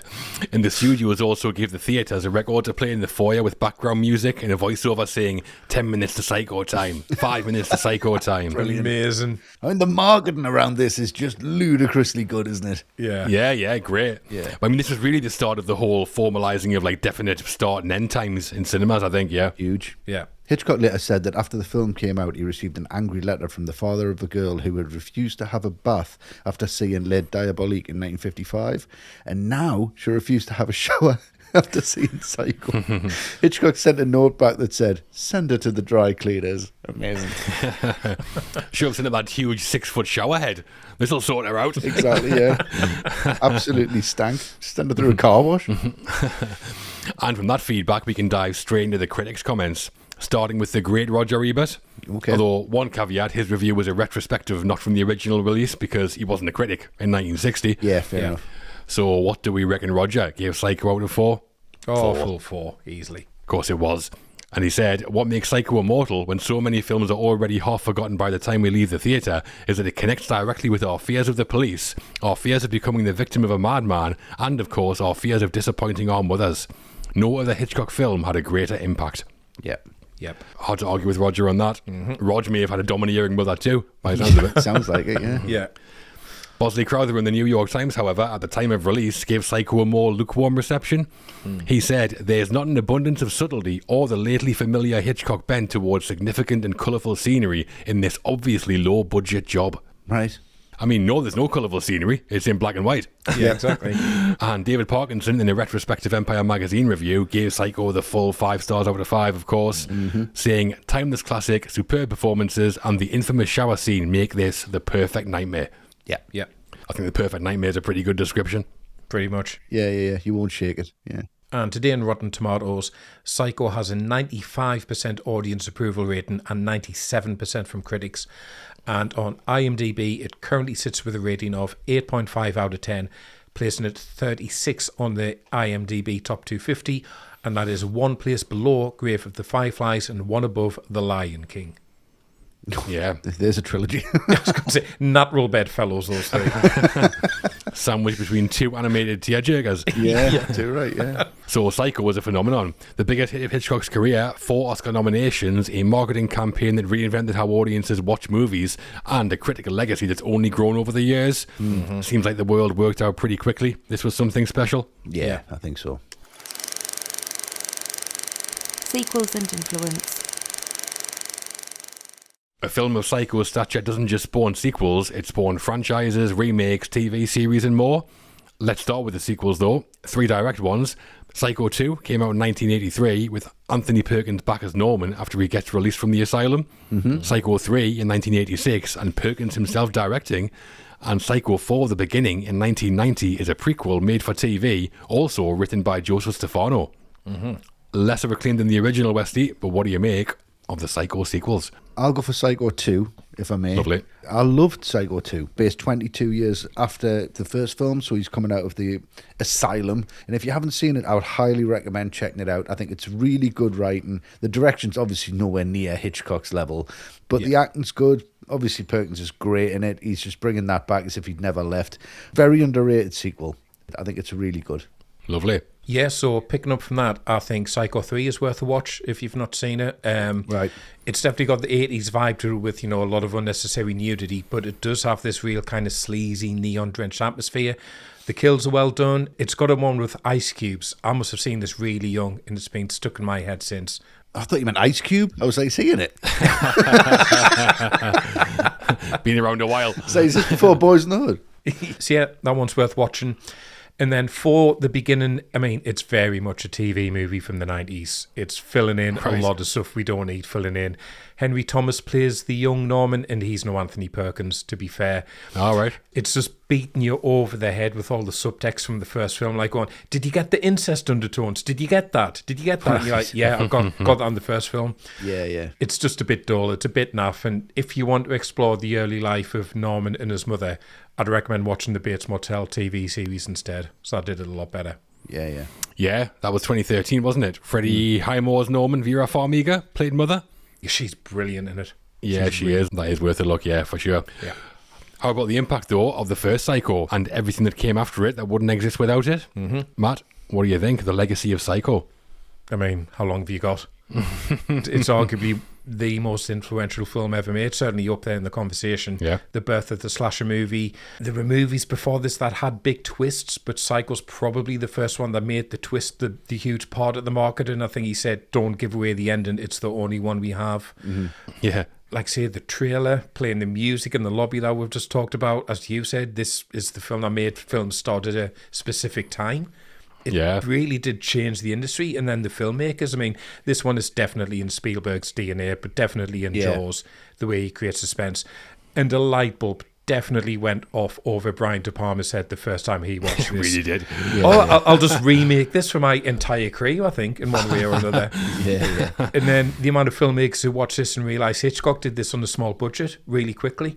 Sam Raimi, Evil Dead, The Coens with Blood Simple, The Blair Witch Project. Yeah. It is endless, the influence of this one.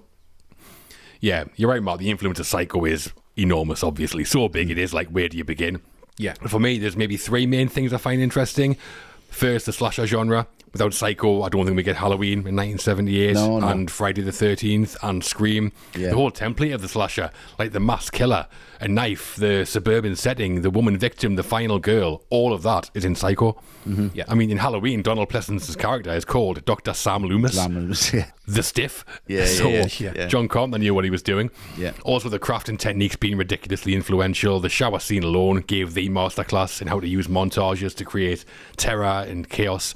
I know again, Scorsese modelled the montage in Raging Bull when Jay LaMotta's getting his brains beaten out from Sugar Ray Robinson on the shower scenes editing, shot for shot, he said. Wow. Yeah. And just its place in popular culture is as big as about any film. Those screeching strings transcend the film. Everyone knows what that means. Yeah. It's been parodied by Mel Brooks, by National Lampoon, by The Simpsons. Even Looney Tunes did a shower scene. Yeah. And it's mentioned in We Didn't Start the Fire by Billy Joel. Well, that's all you need. Chubby Checker Psycho, Belgians in the Congo. Yeah. If that's not a measure of cultural impact, I don't know what is. Neither do I. Yeah. Yeah, exactly the same as you guys. I think for me, the biggest influence is not how it was made, but how it was viewed. I mean, arriving at the cinema on time. Can you imagine that now? People just walking in and out halfway through a film. Oh, no. No. It just absolutely baffles me. And I think without that rule in place, then you can't have necessarily the record of the ticket sales, and you can't have the record of how many people have been to see it and how many views it's had and how much that's turned over and how that marketing works. And then you get Star Wars, and then you get Jaws, then you get the blockbuster, then you start getting the success of film based on an actual blueprint that Hitchcock set up because he didn't want people to miss the end of the film.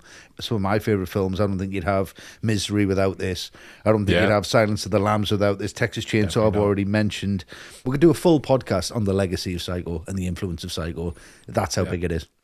Absolutely. And Psycho was first scheduled to air on US television in 1966. Just before that, though, Valerie Percy, who was the daughter of a US senator, was stabbed to death by an intruder in their family home. It was huge news, and as a result, Psycho was shelved from TV until 1970. Right. Yeah, the Valerie Percy murder still unsolved. Really sad, that. Really? Wow. Yeah. But in 1969, Psycho was re-released in theatres. It did really well, and that led to the 1970 screening. Right. Okay. So Psycho's influence is pretty hard to calculate. Just about every horror film since 1960 has its fingerprints somewhere.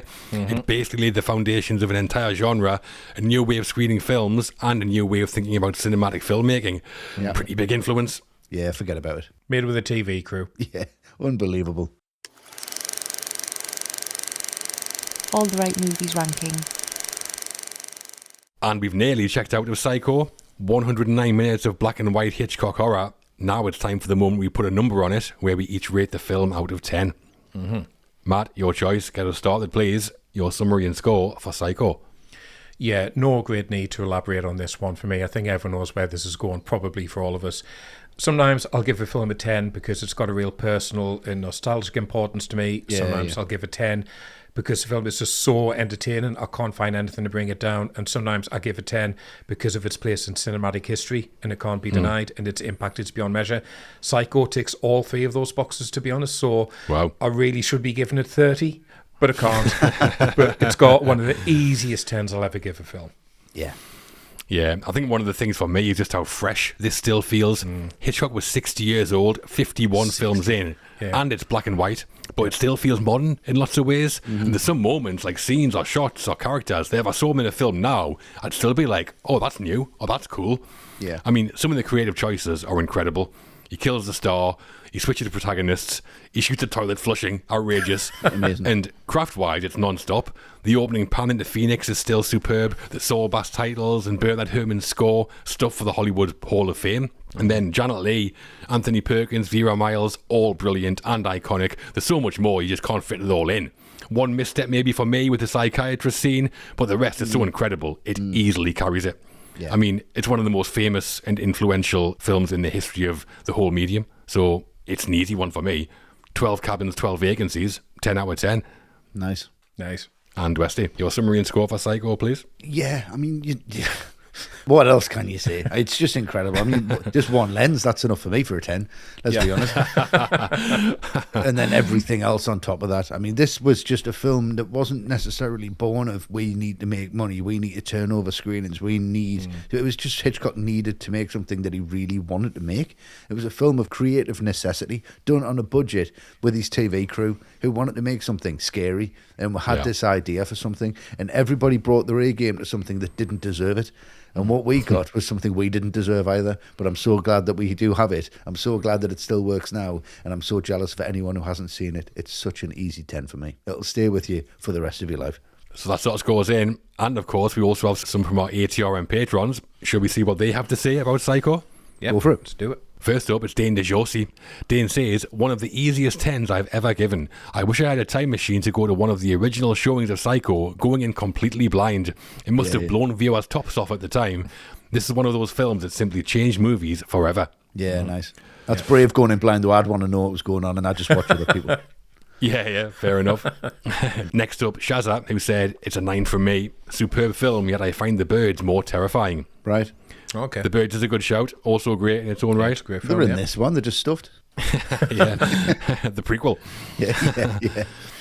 And finally, Oliver Betts said, it's my favourite Hitchcock, had a humongous influence on the horror genre, which I love, and been parodied by The Simpsons on more occasions than any other film. Right. It's a stone cold classic and 10 on 10. Nice.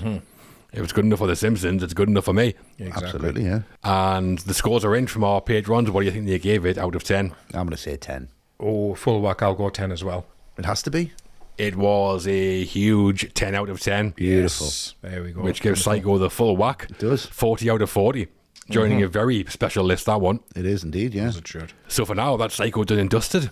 Hopefully you've enjoyed it. It hasn't made you go a little mad. Yeah. Well, we all do sometimes. Yeah.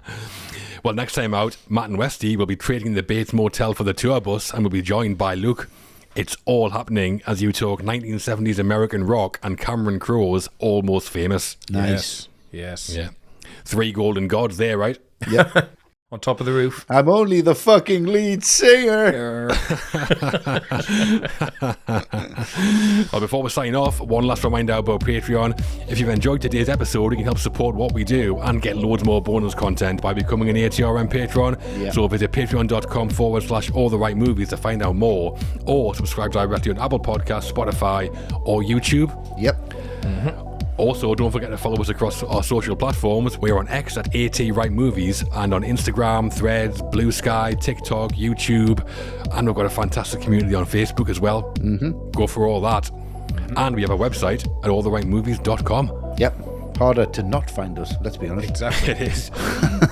We're all off now to find out what's really behind that painting on Matt's wall. Yeah. And pull his car out of the swamp. I want to see what's in his car. Behind that North by Northwest picture behind you. Yeah. That's fitting, isn't it? Yeah. Come back for Almost Famous. And until then, thanks for listening, everyone. Yes, thank you so much, guys. Take care. Thanks for listening, guys.